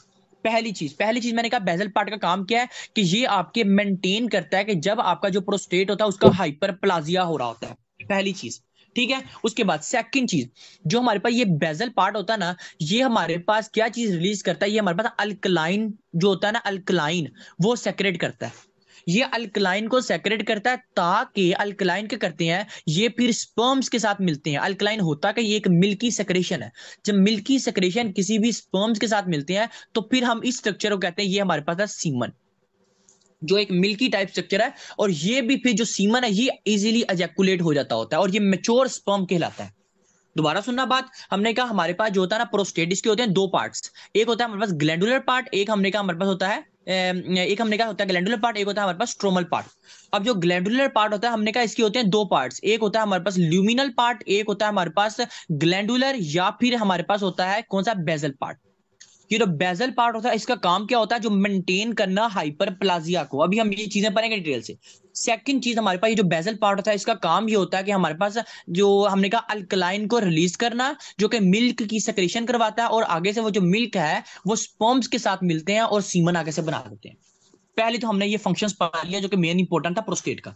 अब हम ये स्ट्रक्चर पढ़ते हैं होता कैसे है। देखो हुआ ये है कि हमारे पास ये है टेस्टिस, ठीक है, टेस्टिस में हमारे पास यहां से एपिडाइडमस है और फिर हमारे पास आ रहा है वास डेफिनिस, ठीक है। यहां से हमारे पास पंप्स करते, ये है मेरे पास ब्लैडर, और ब्लैडर के नीचे पड़ा हुआ है ये मेरे पास है प्रोस्टेट, ठीक है। और यहां से फिर यूरेथ्रा जो होता है, और ये हमारे पास इस तरह से यूरेथ्रा ड्रेन कर रहा है। अब होता ये कि यहां से जो स्पर्म्स होते हैं ये स्पर्म्स बिल्कुल ठीक है, और ये हमारे पास अभी इमेच्योर स्पर्म्स हैं, मैच्योर हैं लेकिन उस हिसाब से नहीं है कि ये कभी एक्सक्रीट नहीं हो पा सकते, ठीक है। इस वजह से ये जो हमारे पास स्पर्म्स है ये यहां से ट्रेवल करते हैं, ट्रेवल करके आते हैं इस प्रोस्टेट के अंदर। फिर प्रोस्टेट से जब आते हैं फिर यहां से अल्कलाइन मीडियम इसको मिलता है, मिल्की सेक्रेशन इसको मिलती है, और फिर वहां से क्या करते हैं, फिर हमारे पास ये जो होता है ये यूरेथ्रा के थ्रू सीमन जो होता है वो बाहर निकल आता है। ये हमारे पास था मेन फंक्शन ऑफ प्रोस्टेट, ठीक है। ये आपको पता होना चाहिए आगे कंडीशंस पढ़ने से पहले। ये हमारे पास थी बात। अब हमारे पास आती है कुछ कंडीशंस, मैं एक बार फिर रिपीट करवा देता हूँ। होता है ये हमने कहा प्रोस्टेट, प्रोस्टेट जो होता है वो रेक्टम के एंटीरियर पर होता है और ब्लैडर की बेस पे पड़ा होता है, ठीक है। उसके बाद हमने कहा जो प्रोस्टेट होता है इसके तीन तीन जोन, एक होता है सेंट्रल जोन, एक होता है ट्रांजिशन जोन, एक होता है हमारे पास एक चीज बता दूं कि हमारे पास क्या होता है, हमारे पास एक होता है ट्रांजिशन जोन, एक हमारे पास होता है पेरिफेरल जोन। यानी जो कैंसर है वो सेंट्रल जोन पे बहुत कम एक्ट करता होता है, जो हमारे पास ट्रांजिशन और पेरिफेरल जोन है यहाँ आपका प्रोस्टेटिक कैंसर ज्यादा होता है, ठीक है। उसके बाद वो हम वैसे कैंसर की डिटेल में और पढ़ेंगे। अब हमारे पास प्रोस्टेट, अब प्रोस्टेट में हमने तीन कंडीशंस पढ़नी है। एक हमने पढ़ना है बिनाइन प्रोस्टेट हाइपरप्लाजिया, ठीक है। सेकंड हमने पढ़ा कि इन्फ्लेमेशन ऑफ प्रोस्टेट यानी प्रोस्टेटाइटिस, प्रोस्टेट जो होती है एक एक्यूट और एक होती है क्रोनिक। फिर थर्ड चीज हमने पढ़ा प्रोस्टेटिक कार्सिनोमा, एडिनो कार्सिनोमा। ये तीन चीजें हमने जरा डिटेल से पढ़नी है। अब हम सबसे पहले चलते हैं कि हमारे पास है पेंक्रियाज की, सॉरी पेंक्रियाज कह रहे हैं, जो प्रोस्टेट ग्लैंड है उसकी इन्फ्लेमेशन हो गई है। अब जो प्रोस्टेट ग्लैंड है उसकी इन्फ्लेमेशन हो जाती है, एक होता है हमारे पास एक्यूट स्टेज, ठीक है, एक होता है हमारे पास क्रोनिक स्टेज। अब एक बात बता दूं कि हमारे पास प्रोस्टेट ग्लैंड की इन्फ्लेमेशन की वजह क्या होती है। होता यह जो लोग ज्यादा से ज्यादा सेक्सुअल रिस्पॉन्स प्ले करते हैं, ठीक है, उसमें जो ज्यादा से ज्यादा जो होता है वो मास्टरबेशन करते हैं उनमें, या फिर ऐसे लोग जिनके अंदर ना कोई इन्फेक्शन चल रही हो पूरी बॉडी में, वो ट्रांसफर हो जाती है प्रोस्टेट में, या फिर ऐसा हो सकता है उसकी टेस्टिस की इन्फेक्शन हुई हो, वो ट्रांसफर हो जाए हमारे पास प्रोस्टेट में, ठीक है। या फिर ऐसा हो सकता है जो स्पर्म्स हैं वो सही तरह से मैच्योर ना हुए हों और उसकी वजह से इन्फेक्शन हो जाए, वो हमारे पास रीजन होती है कि प्रोस्टेट की इन्फ्लेमेशन हो गई है। अब प्रोस्टेट की इन्फ्लेमेशन हमने कहा होती है दो, एक होती है हमारे पास एक्यूट, एक होती है क्रोनिक। अच्छा एक चीज बता दूं कि हमारे पास कोई भी पेशेंट आता है, याद रखना कोई भी प्रोस्टेट का मसले बैक पेन जरूर होगी। देखिए मैंने लोअर बैक पेन ठीक है,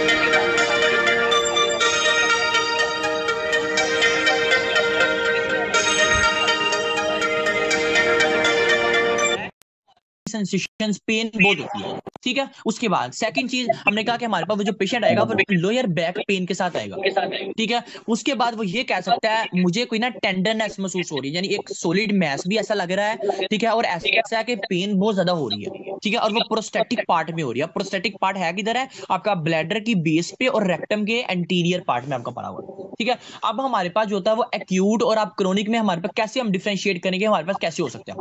एक्यूट में हमारे पास जो होता है ना वो किसी भी बैक्टीरिया की वजह से होती है। फॉर एग्जांपल हमारे पास कौन से आते हैं, एक आता है हमारे पास नाइजेरिया गोनोरिया, एक आता है क्लैमिडिया ट्रैकिमोटस, एक आता है ई कोलाई, एक आता है सुडोमोनास। जो होता है नाइजेरिया गोनोरिया और क्लैमिडिया ट्रैकिमोटस, ये ज्यादातर होता है सेक्सुअल रिस्पॉन्स की वजह से, ठीक है। और सेकंड हमारे पास जो होता है ई कोलाई और सुडोमोनास, ये जो होता है या इस वजह से हमारे पास होता है कि कोई भी बॉडी में अलग इन्फेक्शन हुई थी या फिर वैसे ही प्रोस्टेट की इन्फेक्शन होगी जिसकी वजह से इन्फ्लेमेशन हुई, ये से कहते हैं हम एक्यूट प्रोस्टेटाइटिस, ठीक है। ये था हमारे पास इसकी कंडीशन। अब एक चीज याद रखना कि एक्यूट के अंदर होता क्या, एक्यूट के अंदर आप देखते ये हो कि आपको जो है ना वो WBC का लेवल बहुत हाई मिलता है, ठीक है, बॉडी में भी। और आज जब प्रोस्टेट को भी एग्जामिन करते हैं तो आपको वहां WBC का लेवल हाई मिलता है, क्यों, क्योंकि इन्फेक्शन हुई थी, वहां WBC तो आएंगे, ठीक है। सेकंड चीज आपको वहां न्यूट्रोफिल्स जो होता है वो भी काउंट बहुत मिलते हैं, ठीक है। थर्ड चीज आपको इधर जो होते हैं वो आपको बैक्टीरियाज भी आपको नजर आते हैं। एक्यूट प्रोस्टेटाइटिस को आप ऐसे डिफरेंशिएट करते हो, ठीक है। सेकंड चीज हमारे पास आती है क्रोनिक। अगर हम क्रोनिक की बात करें हिस्ट्री वो सेम देगा, वो आपको कह सकता है डिसयूरिया है, ठीक है, वो आपको कह सकता है लोअर बैक पेन है, लेकिन वो जरा हिस्ट्री जरा देर की कहेगा। फॉर एग्जांपल वो कहेगा डॉक्टर साहब बात ये है कि ये मेरे पास 3 हफ्ते हो गए हैं, ठीक है, मुझे डिसयूरिया साथ लोअर बैक पेन है और ये जा ही नहीं रही, ठीक है, मैंने बहुत ज्यादा पेन किलर्स नहीं है लेकिन फिर भी ये जा नहीं रही, अब मैं क्या करूं। अब आप ही क्या करते हो, आप चेक करते हो इसके अंदर भी आपको WBC का लेवल हाई मिलता है, ठीक है, लेकिन एक चीज इसमें आपको बैक्टीरियाज नहीं मिलते। क्यों, मैंने कहा ये क्रोनिक जो होती है सिचुएशन ये किसी भी और इन्फ्लेमेशन बॉडी में या इन्फेक्शन की वजह से हो सकती है, लेकिन जो एक्यूट है उसमें आपके बैक्टीरियाज ही जरूर आएंगे। देखो हो ये सकता है क्रोनिक में भी आपके बैक्टीरिया आ सकते हैं। हुआ ये कि एक पेशेंट आया, उसको पहले थी एक्यूट प्रोस्टेटिस, ठीक है, आपने उसको ट्रीट करवा दिया, लेकिन वो फिर आ गया दोबारा, उसको फिर हो गया इन्फ्लेमेशन ऑफ प्रोस्टेट, ठीक है, और वो जो इन्फ्लेमेशन है वो काफी देर तक बार बार रिकरेंटली हो रही है, फिर आप उस कंडीशन को कहोगे क्रोनिक। लेकिन उस वक्त साथ आप देखोगे भी कि उसके अंदर आपको बैक्टीरियाज मिल रहे हैं कि नहीं। और जो मेनली 99% 90% जो आपके क्रोनिक के अंदर आपको बैक्टीरियाज नहीं मिलते, ठीक है, क्योंकि ये जो होता है ये इसकी वजह से नहीं होता, कोई भी इंफेक्शन की वजह से हो सकता है। बैक्टीरियल अटैक की वजह से हमारे पास एक्यूट होता है। ये आप लोगों ने इधर ये चीज याद रखनी है, बड़ी इंपॉर्टेंट है, ठीक है। इसको हम कहते हो कल्चर आपको नेगेटिव मिला, इधर आप कहते हो कल्चर आपको पॉजिटिव मिला, मतलब आपको बैक्टीरिया बहुत ज्यादा सराउंडिंग मिले हैं इन द प्रोस्टेट। ये थी हमारे पास एक्यूट और क्रोनिक के अंदर। अब उसके बाद हमने प्रोस्टेटाइटिस तो कर लिया। सेकंड हमारे पास आता है बेनाइन प्रोस्टेट हाइपरप्लाजिया। अब बेनाइन प्रोस्टेट हाइपरप्लाजिया पढ़ने से पहले मैं वही जो होता है वो 3 जोन की बात करूंगा, लेकिन इधर मैं एक स्ट्रक्चर बनाऊंगा, वो जरा देखना। हुआ ये कि मैंने कहा ये है मैं हमारे पास यूरेथ्रा, ठीक है। इस यूरेथ्रा के सराउंडिंग ही आपके पास एक प्रोस्टेट होता है ना, ठीक है। और प्रोस्टेट के मैंने कहा एक होता है ग्लैंड, एक होता है स्ट्रोमा, मैंने ये बात की थी। अब होता ये हमारे पास, मैंने इसके 3 जोन बनाता हूं। हमारे पास एक जोन होता है जिसका नाम है पेरिफेरल जोन, ठीक है। एक जोन होता है जिसका नाम होता है सेंट्रल जोन, एक जोन होता है जिसका नाम होता है ट्रांजिशन जोन। अब होता ये है आपके पास बेनाइन प्रोस्टेट हाइपरप्लाजिया के अंदर आपका जो होता है ये सेंट्रल जोन, ये इसका साइज बढ़ जाता है। अब ये बात करते हैं क्यों क्यों बढ़ता है। जो सेंट्रल जोन है इसका साइज बढ़ जाता है, और मेनली कहीं ये भी आपका एमसीक्यू पूछ लेता है कि अगर आपका ट्रांजिशन जोन का भी साइज बड़ा हो जाए फिर भी आप उसको बेनाइन प्रोस्टेट हाइपरप्लाजिया कह सकते हो, लेकिन वो मेनली आपको सेंट्रल जोन की हिस्ट्री देगा कि सेंट्रल जोन जो है वो उसका साइज जो है वो आपको इंक्रीज मिल रहा है। पहली चीज। सेकंड चीज, मैंने आपको एक बात बताई थी कि हमारे पास जो प्रोस्टेट है ना वो एज के साथ साथ इंक्रीज होता है। अब वो एज के साथ क्यों इंक्रीज होता है वो हम पढ़ते हैं। होता ये कि हमारी बॉडी में होता है टेस्टोस्टेरोन, ठीक है। टेस्टोस्टेरोन चेंज हो रहा होता है डाईहाइड्रोटेस्टोस्टेरोन के अंदर, ठीक है। याद है आप लोगों को, अगर हमारे पास in the presence of 5 alpha reductase enzyme, ठीक है। अब ये जो डाईहाइड्रोटेस्टोस्टेरोन होता है ना, ये भला क्या करता है, ये हमारे पास एंड्रोजन को स्टिमुलेट करी जाता है। यानी एंड्रोजन जो हमारे पास प्रोस्टेट में होता है ना, क्योंकि प्रोस्टेट में आपके पास एंड्रोजन बहुत जरूरी है, ठीक है। आपकी जो इसकी एपिथीलियम होती है वो मैंने बात बताई नहीं है, जो इसकी एपिथीलियम होती है ना प्रोस्टेट की, वो स्टिमुलेट ही उस वक्त करती है अगर आपका एंड्रोजन है, ठीक है। मैंने जो आपको बताई थी कि जर्मिनल एपिथीलियम, ये आपकी स्टिमुलेट ही उस वक्त दिया जब आपका एंड्रोजन हो। अब होता क्या है कि हमारे पास टेस्टोस्टेरोन चेंज होता है डाईहाइड्रोटेस्टोस्टेरोन में, डाईहाइड्रोटेस्टोस्टेरोन चेंज होता है एंड्रोजन के अंदर। जब ये एंड्रोजन में चेंज होता है तो जारी बात है बॉडी में एंड्रोजन की क्वांटिटी ज्यादा हो रही है इन द मेल्स। जब एंड्रोजन की क्वांटिटी ज्यादा होगी तो ये आपका जो होता है इस प्रोस्टेट का हाइपरप्लाजिया हो जाएगा। अब हम ये पढ़ेंगे कि क्यों सेंटर का क्यों होगा ट्रांजिशन, या पेरिफेरल का क्यों नहीं होगा। होता ही है कि जो आपका सेंटर होता है, सेंटर में एक बात याद रखना, सेंटर में आपके ज्यादा से ज्यादा न्यूक्लियाई होते हैं। हम ये कैंसर में पढ़ेंगे, याद रखना। सेंटर में आपका क्या चीज होती है बता देता हूं मैं आपको। सेंटर में आपके कुछ इररेगुलर ग्लैंड्स होते हैं, ये चीज ये लाइन अपनी बुक में लिख लेना। सेंटर में आपके कुछ इररेगुलर ग्लैंड्स होते हैं, ठीक है। इररेगुलर ग्लैंड्स होते हैं, उसके अंदर आपके कुछ न्यूक्लियाई प्रेजेंट होते हैं, ठीक है। ये आपके पेरिफेरल में भी होते हैं, ट्रांजिशन में भी होते हैं, और आपके इसमें भी होते हैं, सेंट्रल में भी होते हैं। लेकिन जो आपका ये जो सेंट्रल होता है इसके अंदर वो जो एपिथेलियम होती है वो ज्यादा होती है, जिसकी वजह से आपका ये जो हमने बात की है न्यूक्लियाई वो ज्यादा होते हैं। इस वजह से इस सेंट्रल जोन का हाइपरप्लाजिया ज्यादा होता है एज कंपेयर टू दूसरों के, ठीक है। अच्छा, अब मैं दोबारा भी बात बताता हूं कि हमने कहा जो बेनाइन प्रोस्टेट हाइपरप्लाजिया इसके अंदर हुआ क्या। टेस्टोस्टेरोन चेंज हुए डाईहाइड्रोटेस्टोस्टेरोन के अंदर, डाईहाइड्रोटेस्टोस्टेरोन आगे चेंज होते हैं एंड्रोजन के अंदर, ठीक है। और जैसे जैसे साइज एज इंक्रीज होती है बॉडी में टेस्टोस्टेरोन की क्वांटिटी ज्यादा होती है। टेस्टोस्टेरोन चेंज होता है डाईहाइड्रोटेस्टोस्टेरोन में, डाईहाइड्रोटेस्टोस्टेरोन चेंज होता है एंड्रोजन में, और जब एंड्रोजन की क्वांटिटी ज्यादा होती है फिर होता क्या, फिर आपके बेनाइन का हाइपरप्लाजिया हो जाता है। हम इधर हाइपरट्रोफी का वर्ड्स क्यों नहीं यूज कर रहे, क्योंकि हमारे पास इधर सेल्स का इंक्रीज होता है, इधर साइज इंक्रीज नहीं होता, इधर आपके सेल्स का इंक्रीज होता है, जिसको आप कहते हो हाइपरप्लास्टिक नोड्यूल्स, यानी हाइपरप्लास्टिक नोड्यूल्स इंक्रीज हुए। मैं आपको अगर ये वाला जो है ना वो एक बार दोबारा बताऊं, होता ये टेस्टोस्टेरोन चेंज हुआ डाईहाइड्रोटेस्टोस्टेरोन के अंदर, डाईहाइड्रोटेस्टोस्टेरोन चेंज हुआ एंड्रोजन में, और एंड्रोजन क्या करता है, ये आपके हाइपरप्लास्टिक नोड्यूल्स का साइज इंक्रीज करवाता है, ठीक है। यानी हाइपरप्लास्टिक नोड्यूल्स बढ़ाता है आपके प्रोस्टेट में। और मैंने बताया ये मेनली आपके सेंट्रल जोन में इसलिए होता है क्योंकि आपके सेंट्रल जोन के अंदर आपके कुछ न्यूक्लियाई ज्यादा होते हैं, ठीक है। और आपकी जर्मिनल एपिथेलियम मैच्योर होती है, इस वजह से आप सेंट्रल जोन की बात कर रहे हैं, ठीक है। हमारे पास था ये चीज इसमें। और एक और बात, हमारे पास जो ड्रेन कर रहा होता है ना वास्ट डेफिनेस, वो भी आपका सेंट्रल जोन के पास आके ड्रेन करता है, इस वजह से आपका सेंट्रल जोन का साइज इंक्रीज होता है ज्यादा, क्योंकि एंड्रोजन की क्वांटिटी ज्यादा हो जाती है। ये तो हमने बात पढ़ी बेनाइन प्रोस्टेट हाइपरप्लाजिया के अंदर। अब हम पढ़ते हैं और चीजें इसकी आगे डिटेल। देखो, हमने कहा हमारे पास है ये ब्लैडर, ब्लैडर के बाद हमने कहा यह है यूरेथ्रा, और हमने कहा ये हमारे पास है प्रोस्टेट। अब मैं इधर जोन की बात नहीं कर रहा, अब मैं सिर्फ साइज के इंक्रीज की बात कर रहा हूँ, ठीक है। वो आप लोग खुद ही देख लेना किस तरह जोन अभी मैंने बताया। जो होता ये कि जैसे हमने कहा टेस्टोस्टेरोन इंक्रीज हुआ, डाईहाइड्रोटेस्टोस्टेरोन इंक्रीज हुआ, डाईहाइड्रोटेस्टोस्टेरोन इंक्रीज हुआ, एंड्रोजन इंक्रीज हुआ, एंड्रोजन इंक्रीज हुआ, तो एंड्रोजन ने क्या किए, हाइपरप्लास्टिक नोड्यूल्स की फॉर्मेशन करवा दी।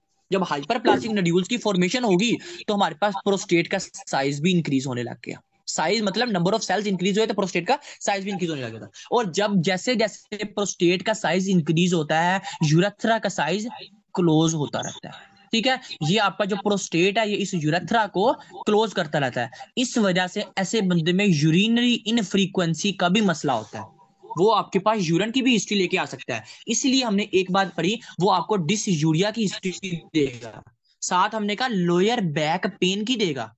ठीक है, वो अब आप पढ़ेंगे कि लोअर बैक पेन क्यों देगा, लेकिन डिसयूरिया की हिस्ट्री देगा, लोअर बैक पेन की हिस्ट्री देगा। साथ हमने इसकी थोड़ी डिटेल पढ़ ली कि हमारे पास सेंट्रल जोन, लेकिन साथ ट्रांजिशन भी हो सकता है, पेरिफेरल नहीं इंक्लूड होगा क्योंकि हम बात करेंगे पेरिफेरल जोन में हमेशा कैंसर का रिस्क ज्यादा होता है। सेंट्रल और ट्रांजिशन जोन में आपका ज्यादा किसमें होता है, और मेनली आपका सेंट्रल में आपका हाइपर प्लास्टिक का जो होता है ना रीजन वो ज्यादा होता है। ठीक है, ये बात थी हमारी इसमें। अब एक बात आपको बता दूं, होता ही है कि हमारे पास जैसे जैसे प्रोस्टेट का साइज इंक्रीज होता रहता है, ठीक है, हमारे पास कुछ एंटीजन जो प्रोस्टेट में भरे होते हैं वो होता है प्रोस्टेट स्पेसिफिक एंटीजन, ये भी हमारे पास इंक्रीज होते हैं। एक होता है हमारे पास टोटल, एक होते हैं फ्री। ठीक है, अब हमारे पास टोटल और फ्री का मतलब क्या है, ये आप फॉर एग्जांपल करते हो, जब आप रेशो निकालते हो ना तब आप देखते हो कि हमारे पास प्रोस्टेट स्पेसिफिक एंटीजन टोटल क्या है और फ्री क्या है। और जब आपका फ्री का साइज, जब आपके फ्री का साइज इंक्रीज होता है ना, फिर ये आपका एबनॉर्मेलिटी की तरफ जा रहा होता है, क्योंकि टोटल ज्यादा होगा वो भी जाता है एबनॉर्मेलिटी में, लेकिन वो मेनली आपके फ्री की बात करेगा कि फ्री जो होता है प्रोस्टेट स्पेसिफिक एंटीजन का साइज इंक्रीज हो रहा है।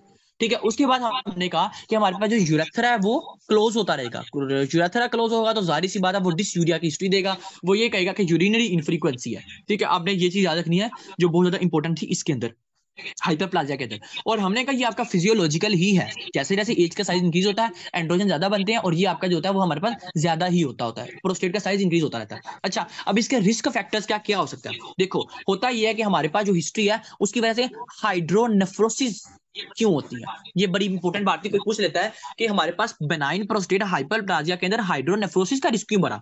हाइड्रोनेफ्रोसिस का रिस्क इसलिए बढ़ा क्योंकि हमारे पास यूरेथ्रा है, यूरेथ्रा के पीछे हमारे पास क्या है, ब्लैडर है, ब्लैडर में हमारे पास पीछे हमारे पास यूरेटर है, और यूरेटर से हमारे पास पीछे किडनीज पड़ी हुई है। अब होता यह है कि हमारे पास जैसे जैसे यूरेथ्रा कंप्रेस करता है तो रिफ्लेक्स बैक जाता है, आप लोगों ने पढ़ा होगा ना, जब ये रिफ्लेक्स बैक जाता है जिसको हम कहते हैं कि हमारे पास वेजिको यूटर रिफ्लेक्स बैक जाता है, तो हमारे पास फिर वाटर जो होता है वो अकुमुलेट हो जाता है किडनी में, किडनी से पानी कम से कम, यूरिन कम से कम निकलता है थ्रू द हमारे पास जिसको हम कहते हैं कलेक्टिंग डक्ट से कम निकलता है, फिर उसकी वजह से जो यहाँ अकुमुलेट होता जाता है हम कहते हैं हाइड्रोनेफ्रोसिस हो गई, किडनी के अंदर वाटर जो होता है वो फिल हो गया। ठीक हो गया, ये हमारे पास एक रिस्क फैक्टर होता है, कॉम्प्लिकेशन होती है इसकी। और ये मेनली जो होता है ना वो पेशेंट यही हिस्ट्री लेके आते हैं, डिसयूरिया के साथ आ सकते हैं, लोअर बैक पेन के साथ आ सकते हैं। फिर आप देखते हो कि इसके अंदर जो है ना वो आपको प्रोस्टेट स्पेसिफिक एंटीजन ज्यादा निकला है, ज्यादा मिला हुआ है। ठीक है, और फिर आप कहते हो कि ये जो होते हैं इसलिए लेके आते हैं डॉक्टर साहब मैं लेटा हूँ, ज्यादातर ये ओल्ड एज में होते हैं क्योंकि साइज तभी इंक्रीज होता है। और ये हिस्ट्री क्या लेके आएंगे, डॉक्टर साहब मैं लेटा हूँ, ठीक है, तो जो यूरिन है ना वो खुद ब खुद एक्सक्रीट हो गया है, कतरे कतरे नहीं कर रहा है। ठीक है, वो ये आपको ये वाली हिस्ट्री भी जिसको आप ड्रिबलिंग का भी नाम देते हो। ठीक है, ये हमारे पास था बेनाइन प्रोस्टेट हाइपरप्लाजिया।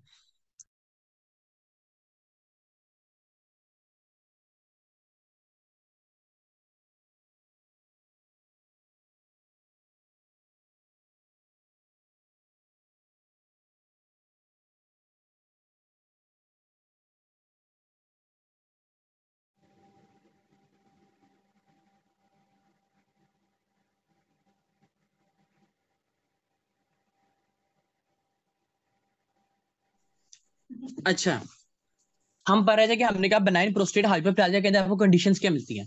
ठीक है, ये चीज अब उसकी कुछ ड्रग्स होती हैं वो आप लोगों ने ऐसे ही पढ़ लेनी है फार्मा में। ठीक है, लेकिन जब हम फार्मा में जाएंगे ना तो हम उसकी डिटेल जरूर पढ़ेंगे। ठीक है, अब हम आगे चलते हैं, हमारे पास आता है कैंसर जिसको हम कहते हैं प्रोस्टेट एडिनोकार्सिनोमा। ये भी बहुत ज्यादा इंपॉर्टेंट है, इसमें भी वो काफी ज्यादा क्वेश्चन पूछता होता है। हमने एक बात पढ़ी कि हमारे पास जोन कौन सा होता है, पेरिफेरल जोन। ठीक है, पेरिफेरल जोन में हमारे पास जो होता है ना वो कैंसर का रिस्क पेरिफेरल जोन के अंदर ज्यादा होता है। ठीक है, लेकिन आप प्रोस्टेट एडिनोकार्सिनोमा को चेक करने के लिए आप दो चीजें चेक करते हो, वो आपको बताएगा। ठीक है, एक तो आप बल्कि तीन चीजें चेक करते हो, एक तो आप चेक करोगे प्रोस्टेट स्पेसिफिक एंटीजन तो आपको ज्यादा मिलेगा ही मिलेगा। ठीक है, ये तो आपको बाय मार्कर आपको ज्यादा मिलेगा, एंटीजन ज्यादा मिलेगा। लेकिन सेकंड चीज आप इसमें क्या चेक करते हो, इसमें आप चेक करोगे कि आपको जो होता है ना वो आपको सेंटर में न्यूक्लियाई प्रोमिनेंट मिलेंगे, जिसको आप हमने सेंट्रल में बात करी थी, इरेगुलर ग्लैंड्स विद प्रोमिनेंट न्यूक्लियलाई। ठीक है, आपको न्यूक्लियाई बहुत ज्यादा मिलेंगे, जबकि हमने बात करी थी कि जो न्यूक्लियाई होते हैं वो सेंट्रल जोन में ज्यादा होते हैं, लेकिन यहाँ आपके जो न्यूक्लियाई होते हैं वो पेरिफेरल जोन में ज्यादा हो जाते हैं। ये आपको पहली चीज प्रोस्टेट एडिनोकार्सिनोमा के अंदर ज्यादा मिलेगी। ठीक है, ये बड़ी इंपॉर्टेंट बात थी, पहली चीज। अच्छा, अब सेकंड चीज क्या है? सेकंड चीज हमारे पास जो ही पेशेंट आएगा, ठीक है, इसको आपको जो लोअर बैक पेन होगी वो एज कंपेयर टू बाकियों की बहुत ज्यादा होगी। वो हिस्ट्री ये देगा, डॉक्टर साहब बात ये है कि मेरे पास जो है ना 3-4 दिन से ये पेन बहुत ज्यादा सीवियर हो गई है, और जो पेन सीवियर हुई है ये दरमियान में रुकती भी है। फॉर एग्जाम्पल 3 से 4 घंटे होती है, ठीक है, 3 से 4 घंटे होती है, फिर वो 1 घंटे के लिए रुक जाती है या 2 घंटे रुक जाती है, फिर स्टार्ट हो जाती है, फिर 3 से 4 घंटे तक रहती है। वो इस तरह की आपको हिस्ट्री देगा प्रोस्टेट एडिनोकार्सिनोमा के अंदर। पहली चीज तो ये थी। फिर आप इसको चेक करने के लिए ग्लीजन स्केल करते हैं, वो भी हम पढ़ते हैं, लेकिन पहले प्रोस्टेट एडिनोकार्सिनोमा का जरा और डिटेल से पढ़ें। हमने पहली बात करी कि हमारे पास जो होता है ना प्रोस्टेट एडिनोकार्सिनोमा, इसके अंदर होता ये है कि हमारे पास जो ये देखो, ये मेरे पास है प्रोस्टेट। प्रोस्टेट के मैंने कहा 3 पार्ट्स, एक होते हैं हमारे पास सेंट्रल पार्ट, एक हमने पढ़ा ट्रांजिशन पार्ट, एक हमने पढ़ा पेरिफेरल पार्ट। ठीक है, अब ये जो हमारे पास होता है ना पेरिफेरल पार्ट, इस पेरिफेरल पार्ट के अंदर आपका जो होता है ना प्रोस्टेट एडिनोकार्सिनोमा का रिस्क ज्यादा होता है, यानी जो प्रोस्टेट एडिनोकार्सिनोमा होता है वो आपका इस पार्ट में होता है। पहली चीज हमने पढ़ी। सेकंड चीज होता ये है कि हमारे पास ये जो पेरिफेरल पार्ट है ना, इस पेरिफेरल यानी पेरिफेरल पार्ट या इसको पेरिफेरल जोन कहो, इसके अंदर आपके पास जो जर्मिनल एपिथेलियम होती है ना, उसके अंदर थोड़े से ना ल्यूमिना प्रेजेंट होते हैं, जिसको आप ल्यूमन टाइप स्ट्रक्चर्स कहते हो। ठीक है, इस तरह का, जिसको आप विलाई टाइप स्ट्रक्चर्स भी कहते हो, ये आपके पास मेनली होते हैं पेरिफेरल जोन के अंदर प्रेजेंट। सेंट्रल जोन में जो प्रेजेंट होती है वो हमने कहा क्या होती है, आपके पास सेंटर न्यूक्लियाई प्रेजेंट होते हैं। ठीक है, जो कि हाइपरप्लाजिया के लिए होती है। लेकिन हमने कहा जो पेरिफेरल जोन होता है इसके अंदर आपके पास कुछ ल्यूमिनल टाइप स्ट्रक्चर्स प्रेजेंट होते हैं, जिसको आप विलाई टाइप स्ट्रक्चर्स भी कहते हो। ठीक है, अब होता यह है जब ये विलाई टाइप स्ट्रक्चर ज्यादा फिल्ड हो जाती है ना वाटर के साथ, या वाटर के साथ, या आपके पास कुछ एंड्रोजन, क्योंकि एंड्रोजन ज्यादा होगा, जब एंड्रोजन ज्यादा होगा तो मिल्की सेक्रेशंस होंगी, फिर उसकी वजह से भी आपको ये जो विलाई टाइप होगी, जब स्ट्रक्चर ज्यादा हो जाते हैं ना, फिर यही जो होते हैं ना ये मेलिग्नेंट फॉर्मेशन करवा देते हैं, फिर ये आपके कैंसर में शिफ्ट हो जाते हैं। इधर सिर्फ ये चीज याद रखो कि हमारे पास जो होता है ना, ये जो पेशेंट होते हैं इनमें ये जो विलाई होते हैं, ठीक है, इसका फ्लूइड फिल्ड हो जाते हैं। जब ये विलाई फ्लूइड फिल्ड हुए ये डैमेज हो गए, जब ये डैमेज हुए या रप्चर हुए, फिर इसकी वजह से कैंसर हो गया। ठीक है, और यही जो विलाई होते हैं ये बाकी पार्ट्स में नहीं होते, इस वजह से प्रोस्टेट एडिनोकार्सिनोमा का जो रिस्क होता है ना वो ज्यादा होता है। अच्छा, अब एक और बात बता दूं कि हमारे पास ये जो प्रोस्टेट होता है ये आगे वाले पार्ट्स में भी फैलता है। फॉर एग्जांपल हमारे पास ये आपके लिम्फ नोड जो होंगे उसमें भी फैलेगा। बड़ा इंपॉर्टेंट बात है ये चीज, ठीक है, आपको ये पता होना चाहिए। अब उसके बाद हमारे पास प्रोस्टेट स्पेसिफिक एंटीजन हमने कहा, इसमें भी आपको प्रोस्टेट स्पेसिफिक जो एंटीजन है इसकी जो क्वांटिटी है वो आपको बहुत ज्यादा मिलेगी। ठीक है, अब उसके बाद और चीज याद रखना कि हमारे पास हमने एक बात पढ़ी है, इरेगुलर ग्लैंड्स विद प्रोमिनेंट न्यूक्लियलाई। ये आपका क्वेश्चन वो बड़ा करता है। साथ वो कहता है कि आपके पास ये जो प्रोस्टेट होता है ये किस लिम्फ नोड में जाके किस किस किस प्लेक्सिस में जाके ज्यादा एक्ट करता है। आपने कहना जो हमारे पास प्रोस्टेट एडिनोकार्सिनोमा होता है ये हमारे पास पीछे होता है, बैक पे वर्टिब्रल प्लेक्सिस, इसमें जाके एक्ट करता है। अब एक बात मैं बता दूं कि मैंने अभी बताया था कि हम पढ़ेंगे लोअर बैक पेन क्यों होती है। लोअर बैक पेन की रीजन ये होती है कि जब भी प्रोस्टेट का मसला बनता है, ठीक है, आपके पीछे होता है वर्टिब्रल प्लेक्सिस। ठीक है, हम इसकी डिटेल में नहीं अभी जा रहे, इसकी एनाटॉमी काफी ज्यादा लंबी है। वर्टिब्रल प्लेक्सिस में जब हम जाएंगे, वर्टिब्रल प्लेक्सिस में पेन होती है जब उस वर्टिब्रल प्लेक्सिस जो होता है, जिसको आप कहते हो बार्टन प्लेक्सिस भी कहते हो, ठीक है, या बैटसन भी कहते हो, ठीक है, जो इसको प्रोनाउंस कर लो, ये जो वर्टिब्रल प्लेक्सिस होता है इसका कंप्रेस हो जाता है। जब ये वर्टिब्रल प्लेक्सिस का कंप्रेस हो जाता है ना, तो फिर आपको ये जो पेन होती है ना ये बैक पे बहुत ज्यादा होती है। ठीक है, लेकिन जो मेनली मैंने आपको कहा कि lower back pain as compare to दूसरों की आपको कम होगी। कम होने की रीजन ये है कि हमारे पास ये जो कैंसर है ये आपके पास मेटास्टाइज कर जाएगा किधर, इस वर्टिब्रल प्लेक्सिस में। ठीक है, फिर आपके पास स्पाइन में पेन बहुत ज्यादा होगी और ये पेन बहुत ज्यादा देर तक रहे, लेकिन आपके जो इधर होगी वो ज्यादा होगी एज कंपेयर टू दूसरों के। ठीक है, ये चीज थी हमारे पास इसमें। उसके बाद हमने कहा कि ऐसे बंदों में वही चीज आपको प्रॉब्लम होगी क्या, यूरिनेशन में। ठीक है, आपको प्रॉब्लम होगी यूरिनेशन में, साथ क्या होगा, आपको डिसयूरिया की हिस्ट्री आएगी, यूरिन के साथ पेन बर्निंग सेंसेशन होगी, साथ वो कहेगा लोअर बैक पेन है। ठीक है, हिस्ट्री आपको वो सेम देगा लेकिन डिफरेंशिएशन करने के लिए। अच्छा, अब आप कैंसर को कैसे एग्जामिन करते हो। फॉर एग्जांपल एक पेशेंट आया, ठीक है, वो कहता है ये डॉक्टर साहब बात ये है कि मेरे बैक पेन बहुत ज्यादा हो रही है, ठीक है, 3-4 दिनों से इतनी ज्यादा सीवियर हो रही है। ठीक है, उसके बाद जो है ना वो लोअर बैक पेन बहुत ज्यादा है। ठीक है, साथ डिसयूरिया है, जब मैं यूरिन पास करता हूँ ना पेनफुल भी बहुत ज्यादा है, यूरिन सही तरह से पास भी नहीं होता, और मैं लेटा हूँ तो यूरिनेशन खुद ब खुद हो जाती है। हमें सोचा यार ये हो सकता है कि बेनाइन प्रोस्टेट हाइपरप्लाजिया हो, ठीक है, बेनाइन प्रोस्टेट। फिर हम पूछेंगे कि आपकी कहीं बैक हिस्ट्री में यानी जेनेटिक आपको कोई मसला तो नहीं है, वो कहेंगे हाँ मेरे फादर को भी प्रोस्टेट कैंसर रहा है, मेरे फादर को भी प्रोस्टेट कैंसर रहा है, ठीक है। हम पूछेंगे कि आपका जो होता है ये जो आपकी जो पेन है ये कितनी देर तक रह रही है, वो कहेगा जो पेन है वो हमारे पास मेरे पास 3 से 4 दिन हो गए हैं, बहुत ज्यादा सीवियर हो रही है। उसने कहा कि हमारे पास जो है ना वो मेरे फादर को भी रहा है। अब हमने उसका एंटीजन चेक किया, प्रोस्टेट स्पेसिफिक एंटीजन, ठीक है, प्रोस्टेट स्पेसिफिक एंटीजन अगर तो आपको बहुत ज्यादा मिल गया, आपको डायग्नोस होगी कैंसर है। लेकिन अगर आपको प्रोस्टेट स्पेसिफिक एंटीजन भी इतना ज्यादा नहीं मिलता, ठीक है, प्रोस्टेट स्पेसिफिक एंटीजन भी इतना ज्यादा नहीं मिलता, फिर आप क्या करोगे, फिर आप उसकी बायोप्सी करोगे। बायोप्सी कौन सी करते हैं इसमें याद रखना, आप करते हो ट्रांस रेक्टल, ठीक है, आप करते हो इसमें ट्रांस रेक्टल एग्जामिनेशन बायोप्सी करते हो, जो कि प्रोस्टेट के हर पार्ट में करते हो, डिफरेंट पार्ट्स में करते हो। मेरे पास फॉर एग्जांपल ये प्रोस्टेट है, आपने सिर्फ पेरिफेरल पार्ट में नहीं करना, आपने सेंट्रल में भी करना है, आपने ट्रांजिशन में भी करना है, सारे के सारे पार्ट में आपने फिर जो है ना इसकी बायोप्सी करनी है, जिसको कहते हैं ट्रांस रेक्टल, ठीक है, या ट्रांसम्यूरल भी कहते हैं। ये एग्जामिनेशन आपने करना प्रोस्टेट में, फिर आपको कंफर्म हो जाएगा। एक और क्वेश्चन करते हैं, होता है कि एक पेशेंट आया, वो कहता है डॉक्टर साहब बात है कि लोअर बैक पेन बहुत ज्यादा है, ठीक है, उसको यूरिनेशन की हिस्ट्री नहीं है, यूरिनेशन की हिस्ट्री नहीं है। आपने कहा था यूरिनेशन की हिस्ट्री नहीं आई तो कैसे हो सकता है ये कैंसर हो। आपने कहना है कि आपने प्रोस्टेट स्पेसिफिक एंटीजन चेक किया, आपको प्रोस्टेट स्पेसिफिक एंटीजन भी ज्यादा मिला, फिर आपने क्या करना है, फिर आपने पूछना है कहीं उसके जेनेटिक में कोई मसला तो नहीं है, वो कहेगा हाँ मेरे फादर को भी रहा है, फिर आपने उसकी बायोप्सी डन करनी है, ट्रांसरेक्टल एग्जामिनेशन, ठीक है। जब आप ये करोगे फिर आपको कंफर्म हो जाएगा इसको प्रोस्टेटिक कैंसर ही है। क्यों, अब उसको यूरिनेशन का मसला क्यों नहीं बना, याद रखना जो हमारे पास प्रोस्टेट एडिनोकार्सिनोमा होता है ना, इसमें यूरिनेशन का मसला थोड़ा सा लेट बनता है एज कंपेयर टू हाइपरप्लाजिया के। समझ आई बात की, क्योंकि ये पेरिफेरल मसला है, यानी फॉर एग्जांपल ये ब्लैडर है ना, तो ब्लैडर में ये सेंट्रल है और ये हमारे पास पेरिफेरल, ये पेरिफेरल है, ये ट्रांजिशन है, ये हमारे पास सेंट्रल है, तो हमारे पास हाइपरप्लाजिया के अंदर हो जाता है। लेकिन अगर तो आपका जो है ना हाइपरप्लाजिया में सेंट्रल होता है, इस वजह से यूरिनेशन का मसला जल्दी बन जाता है। लेकिन प्रोस्टेट के कैंसर में जो यूरिनेशन का मसला है वो लेट होता है। इसलिए मैंने आपको कहा एक पेशेंट आया है, वो कहता है लोअर बैक पेन है, ठीक है, लेकिन वो आपको यूरिनेशन की हिस्ट्री नहीं देगा, आपको स्पेसिफिक एंटीजन भी बहुत ज्यादा मिलेगा, ठीक है। फिर आप क्या करोगे, फिर आप ट्रांस रेक्टल एग्जामिनेशन करोगे, सारी की सारी प्रोस्टेट के पार्ट में डिफरेंट करोगे, फिर आपको कंफर्म हो जाएगा इसको जो है वो कार्सिनोमा है। ठीक हो गया। आपको क्या होता है, आप ना एक और बात बता दूं कि अगर आप सुपाइन में चेक करना चाहो, फॉर एग्जांपल मेरे पास ये है वर्टिब्रास, ठीक है, वर्टिब्रास, आपको वर्टिब्रास के दरमियान में हमारे पास इस तरह, ठीक है, ये फॉर एग्जांपल एक लंबर वर्टिब्रा मैंने बनाई है, आपको इधर जो होता है ना वो कुछ वाइटिश लाइक स्ट्रक्चर्स मिलेगा, ठीक है। इसकी जो इमेज है ना ये आपके ना उसमें पथुमा के अंदर बनी हुई है, वहां से देख लेना। हमारे पास इस तरह के वाइटिश लाइक स्ट्रक्चर मिलेगा, इसको कहते हैं कि इसके अंदर हमारे पास ओस्टियोब्लास्टिक लेजन्स आपको मिलते हैं। ये भी आपको उस वक्त मिलते हैं जब आपको प्रोस्टेट एडिनोकार्सिनोमा होता है, लेकिन ये एक जरूरी नहीं कि मिले, लेकिन मिल सकते हैं, ठीक है। ये चीज आप लोगों ने इसमें याद रखनी है प्रोस्टेटिक एडिनोकार्सिनोमा के अंदर, ठीक है। ये क्लियर है, इसमें से अगर कोई क्वेश्चन हो तो पूछ ले। हम भी चलते हैं ट्यूमर्स की तरफ।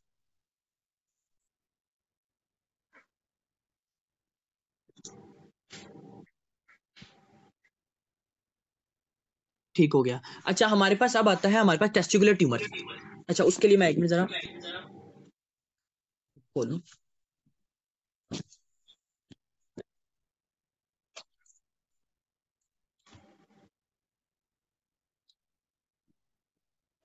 अच्छा, अब एक बात याद रखना कि हमारे पास होते हैं टेस्टिकुलर ट्यूमर्स।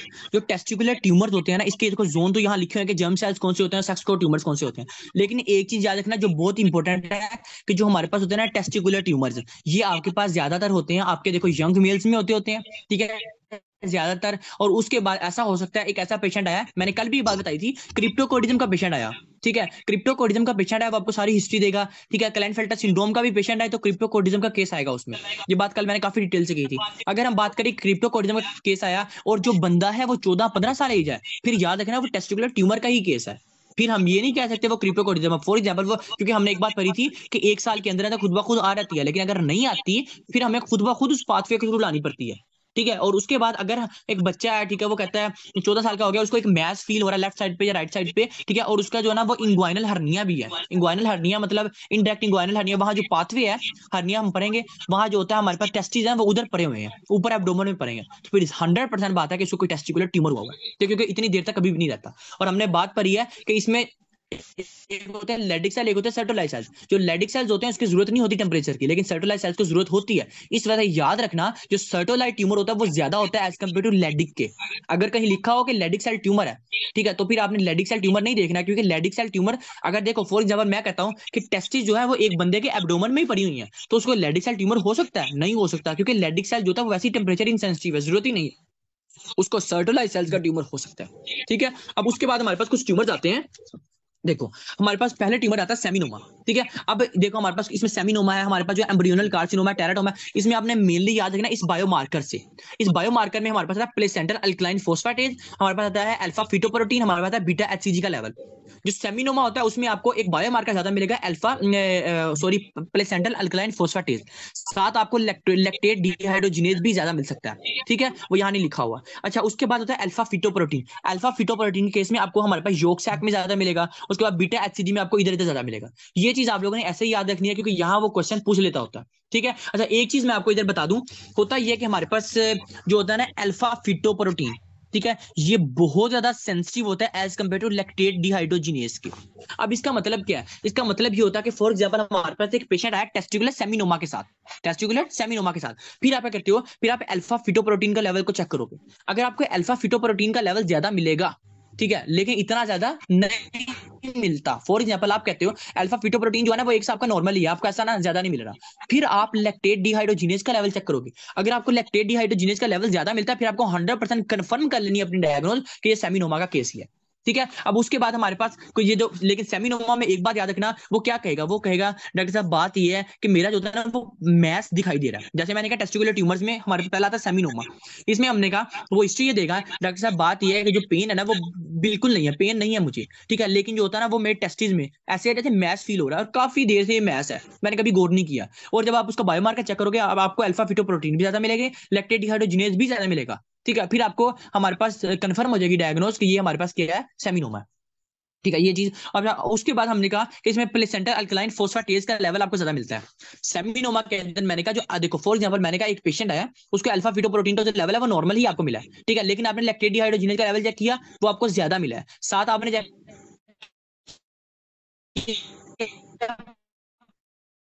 सेंट्रल अल्कलाइन फोस्फेटेज का लेवल, ये तो आपको सेमिनो, ये बात मेरी समझ आई है। मैंने कहा है कि सेमिनो का, लेकिन हो सकता है आपके पास अल्फा फिटोप्रोटीन का भी लेवल ज्यादा हो, ठीक है, क्योंकि अल्फा फिटोप्रोटीन जो होता है ना ये मेनली एबनॉर्मेलिटी को शो करती है। कभी भी किसी ट्यूमर को डायग्नोज करना हो ना तो वो अल्फा फिटोप्रोटीन कह देगा कि ज्यादा है, ठीक है, वो आपको तकरीबन 10 से ज्यादा कहता होता है नॉर्मल वैल्यू से हट के, ठीक है। लेकिन फॉर एग्जांपल एक पेशेंट है, उसका आपने प्लेसेंटल अल्कलाइन फोस्फेटेज के लेवल चेक किया, ठीक है, सेकंड आपने कहा अल्कलाइन अल्फा फिटोप्रोटीन ये भी ज्यादा है, लेकिन फिर आप ज्यादा कंफर्म करने के लिए आप चेक करोगे लैक्टेट डिहाइड्रोजिनेज, अगर वो भी ज्यादा फिर आपको कंफर्म हो जाएगी ये हमारे पास सेमिनोमा है। अगर वो नहीं बताता तो वो ऐसे ही कह देगा कि प्लेसेंटल अल्कलाइन फोस्फेटेज का लेवल ज्यादा है, हमने पर प्लेसेंटल अल्कलाइन फोस्फेटेज होता है वो आपका सेमिनोमा में इंक्रीज होता है, ठीक है। ये हमारे पास था बात। लेकिन एक बात याद रखना, जो हमारे पास सेमिनोमा कैंसर होता है ये ज्यादा फैलता नहीं है, ठीक है, इस वजह से इसकी प्रोग्नोसिस अच्छी सी हो जाती होती है। अब उसके बाद हमारे पास आता है टेराटोमा। अब हम टेराटोमा की अगर बात करें, टेराटोमा में हमने एक बात पढ़ी थी, एक होता है मैच्योर, एक होता है इमेच्योर, ठीक है। अब हमने बात करी थी कि हमारे पास मैच्योर टेराटोमा मेटास्टाइज भी कर देता है, इमेच्योर टेराटोमा भी मेटास्टाइज कर देता है। लेकिन मैच्योर टेराटोमा और इमेच्योर टेराटोमा में हमारा डिफरेंस क्या था, कि हमने कहा था कि इसके अंदर आपको कुछ सीबम ग्लैंड्स मिलेंगे, आपको हेयर सेल्स मिलेंगे, आपको टी टाइप स्ट्रक्चर मिलेंगे। वो आपको एक तस्वीर दिखाएगा, वो तस्वीर में कहेगा कि आपके पास टी टाइप स्ट्रक्चर है, हेयर लाइक स्ट्रक्चर है, का सीबेसियस ग्लैंड है या सिस्ट है। फिर आपको कहीं भी नहीं लगाना, अगर वो ये वाली हिस्ट्री देता है ना कि हेयर है, सीबम है, टीथ है या सिस्ट है, तो आपने फिर कभी नहीं जाना, फिर आपने 100% डायग्नोज करनी टेराटोमा के अंदर, ठीक है, ये चीज याद रखनी है, ठीक है। जो ओल्डर होते हैं उसमें ज्यादा होता है, ठीक है, मेलिग्नेंट होता है, लेकिन जो हमारे पास चिल्ड्रन होते हैं वो वहां लिखी हुई है लाइन, ठीक है, वो आप पढ़ लेना। अब उसके बाद हमारे पास आता है योगसैक ट्यूमर। योगसैक ट्यूमर में मैंने एक बार बताई थी, ये हमारे पास सेम होते हैं फीमेल्स की तरह के, इस वजह से मैं थोड़ा सा लिख नहीं रहा, ऐसे बता रहा हूँ आपको। जो योगसैक ट्यूमर्स होते हैं ना, देखो इसमें आपको वही बात जो हमने पढ़ी थी, हमने कहा आपको येलो येलो थोड़ा सा ग्रीनिश टाइप सेक्शन मिलेगा, ठीक है। सेकंड चीज हमने पढ़ी थी आपको स्किलेड डुअर बॉडीज मिलेंगी, ठीक है, वहां भी हमने यही बात पढ़ी थी। और आपको वहां भी एक बात बताई थी, आपको अल्फा प्रोटीन का लेवल ज्यादा मिलेगा। इस वजह से आपने उसको और इसको बिल्कुल सेम देख लेना है कि हमारे पास योगसैक ट्यूमर्स का इसमें क्या है, क्योंकि उसने आपने ये तो पूछना नहीं है योगसैक ट्यूमर इन द मेल्स और फीमेल्स, उसने हिस्ट्री देनी है मेल्स की, साथ उसने बता देना है कि उसमें आपको क्या, आपको अल्फा फिटोप्रोटीन का लेवल ज्यादा मिला है, ठीक है, लैक्टेट डिहाइड्रोजिनेज का लेवल ज्यादा मिला है, ठीक है। याद रखना जब भी वो अल्फा फिटोप्रोटीन के लेवल की बात करेगा, साथ वो लैक्टेट डिहाइड्रोजिनेज अगर कर दे तो फिर देखना कि वो भी इंक्रीज होना चाहिए, ये ना हो कि अल्फा फिटोप्रोटीन ज्यादा है और लैक्टेट डिहाइड्रोजिनेज कम है, ठीक है, ये चीज याद रखना। अच्छा, हमारे पास उसके बाद हमारे पास आता है ये कोरियोकार्सिनोमा। अब कोरियोकार्सिनोमा का केस में क्वेश्चन मैंने देखे हैं, काफी आए हैं। उसमें वो ये करता है, वो कहता है एक पेशेंट आया है, उसकी नेक स्वेलिंग थी, ठीक है, वो फेरिंजियल क्लेफ्ट की बात कर सकता है, वो थायरोग्लिसरल डक्ट सिस्ट की बात कर सकता है, यानी नेक स्वेलिंग थी, यानी हाइपरथायराइडिज्म की हिस्ट्री देगा। वो कहेगा एक पेशेंट है, उसका T3 T4 का लेवल बहुत ज्यादा है, ठीक है, उसकी नेक की स्वेलिंग है, एडिमा हुआ हुआ है, ठीक है, लिम्फेडिनोपैथी हुई है, कोई मसला बना हुआ है, नेक की स्वेलिंग है बहुत ज्यादा, ठीक है। उसका मतलब क्या, उसका मतलब ये है, जारी बात है, उसके अंदर TSH का लेवल ज्यादा है, थायराइड स्टिमुलेटिंग हार्मोन का। और मैंने एक बात बताई थी कि हमारे पास जो होता है ना HCG, ठीक है, अल्फा पार्ट सबके सेम होते हैं, लेकिन इधर एक बात लिखी होगी कि हमारे पास जो बीटा HCG होता है वो बिल्कुल सेम होता है as compare to beta TSH के। यानी अगर आपका फॉर एग्जाम्पल T3 T4 का लेवल ज्यादा मिलता है, आपने कंफर्म करनी है डायग्नो ये कोरियोकार्सिनोमा है। लेकिन साथ अगर वो पूछता है, देखो वो कहता है कि एक पेशेंट आपके पास आया है, अगर तो वो NLE का क्वेश्चन है, वो ये कहेगा कि आपके पास एक पेशेंट आया, ठीक है, TSH उसका ज्यादा है, हाइपरथायराइडिज्म में आपको नेक की स्वेलिंग मिल रही है, ठीक है। उसके बाद वो कहेगा कि उसके जो है ना सेक्रोटल मैस बना हुआ है, ठीक है, आपको टेस्टिस में आपको मैस भी मिला है, ठीक है। सेकंड चीज, वो आपसे पूछेगा कि डायग्नोस क्या, आपने कहना कोरियोकार्सिनोमा। और अगर वो ज्यादातर मतलब मुश्किल क्वेश्चन करना चाहे तो वो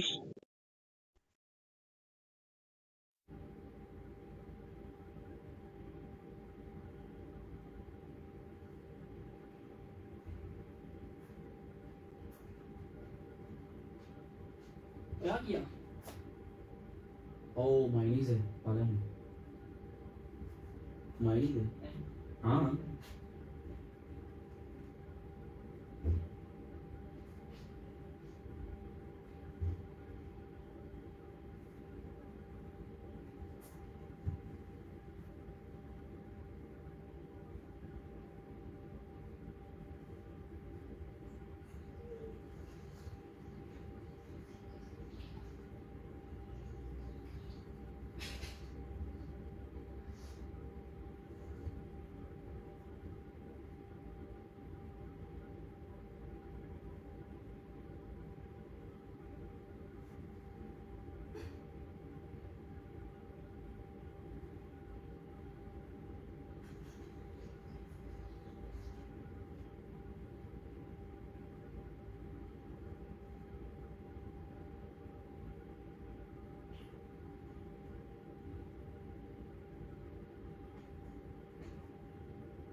ट्यूमर्स के बारे में, ठीक है, और उसके थोड़े बायोमार्कर डिस्कस कर रहे थे। आप लोगों ने जो ट्यूमर है ना, इसके बायोमार्कर ऐसे याद रखने हैं। आपने देखो ये जो टेबल है इसको अच्छे से कर लेना है। याद रखना है कि जब भी अल्फा फिटोप्रोटीन की बात करेगा तो वो लैक्टेट डिहाइड्रोजिनेज की बात कर सकता है, क्योंकि लैक्टोट डिहाइड्रोजिनेज होता है ना, वो ज्यादा सेंसिटिव होता है एज कम्पेयर टू अल्फा फिटोप्रोटीन के डायग्नोज करने में, ठीक है। उसके बाद हम कोरियोकार्सिनोमा की बात कर रहे थे कि हमारे पास अगर कोई हिस्ट्री लेके आता है कि नेक की स्वेलिंग है, ठीक है, वो TSH की ज्यादा की बात करेगा, ठीक है, वो कह सकता है आपके पास एक एंजाइम है थायरोक्सिन, वो ज्यादा है, ठीक है, तो आपको पता लग जाना चाहिए कि ये थायराइड की हिस्ट्री दे रहा है।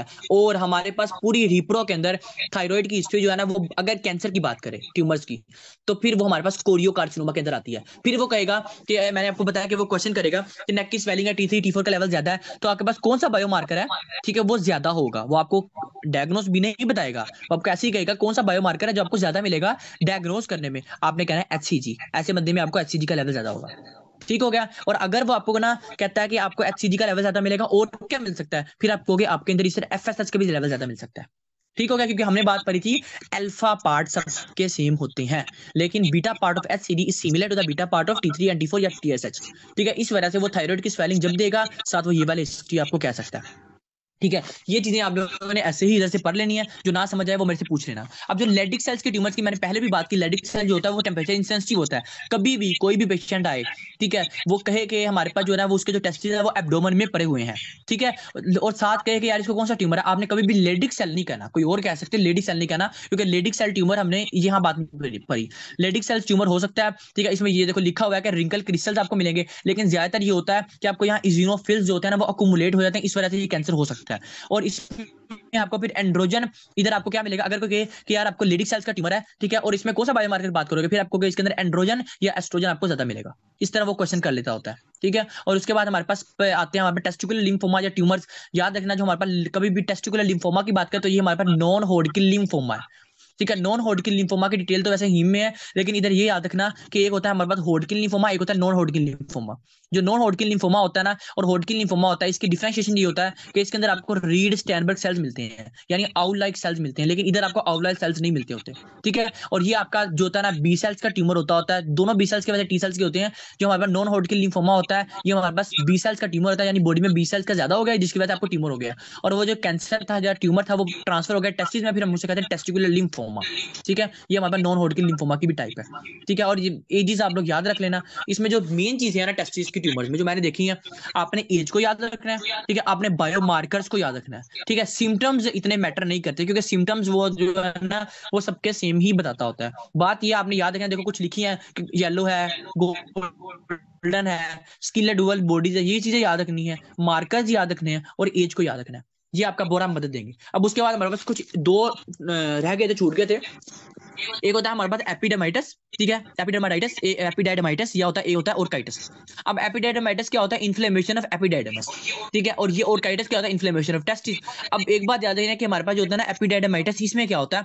इसमें हमारे पास दो चीजें होती हैं। अगर तो एक बंदा आता है यंग, यानी फॉर एग्जांपल 20 का आता है, 25 का आता है, 30 से कम आता है, फिर वो हमारे पास सेक्सुअल की वजह से है। ठीक है। अगर कोई आता है आपके पास 30 से ज्यादा हिस्ट्री के साथ, 35 40 के साथ, फिर वो हो सकता है आपको यूटीआई की हिस्ट्री हो या बेनाइन प्रोस्टेट हाइपरप्लाजिया की वजह से आपको एपिडाइडमाइटिस हुआ हो। ठीक है। ये चीज बड़ी इंपॉर्टेंट है, इसलिए याद रखना। और उसके बाद एक बहुत ज्यादा इंपॉर्टेंट बात कि अगर वो आपको कहे, ठीक है, इधर पोस्टीरियर लिखा है, यहाँ सुपीरियर भी ऐड कर लो। होता है ये कि अगर वो आपको कहे कि डॉक्टर साहब बात ये कि मेरे जो टेस्टिस है उसका जो पोस्टीरियर पार्ट है, ठीक है, और सुपीरियर पार्ट है, वहां आपको जो है ना वो पेन हो रही है। ठीक है।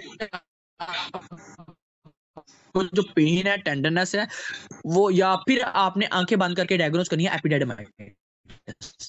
क्योंकि आपके पास ये जो पोस्टीरियर सुपीरियर पार्ट की हिस्ट्री है ना वो कहीं और नहीं देता होता, वो यहाँ आपको मेनली देता होता है। ठीक है। और काइटिस से, और काइटिस हमारे पास होता है इन्फ्लेमेशन ऑफ टेस्टिस में। ठीक है। ये ज्यादातर आपके होते हैं बच्चे जो होते हैं उनमें होती है।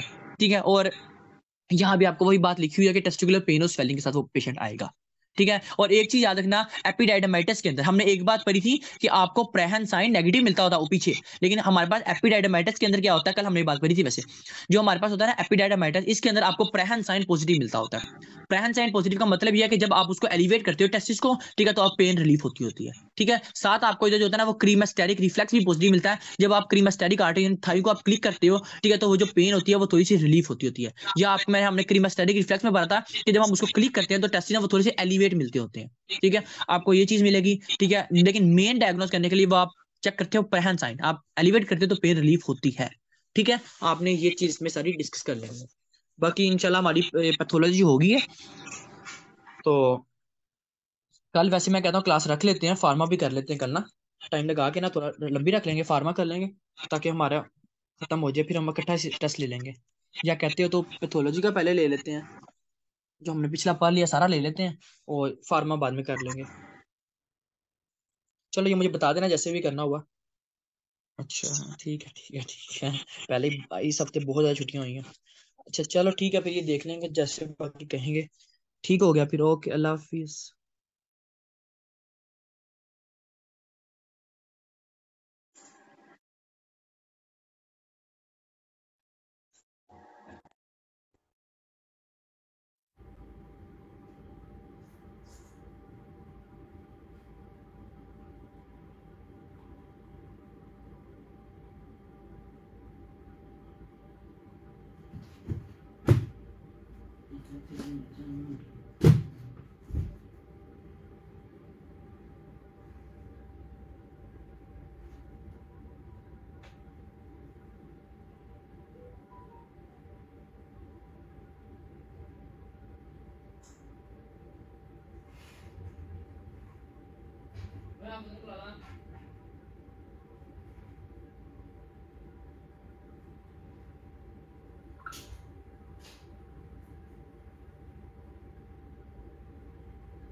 अपने आप पसंद के आ जा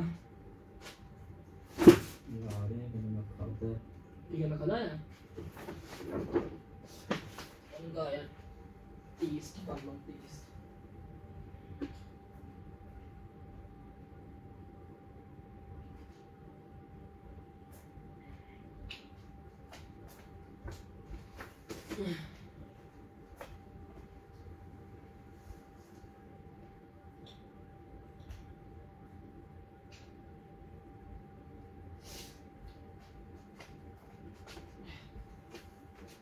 खाता है लेकिन अपना खाता है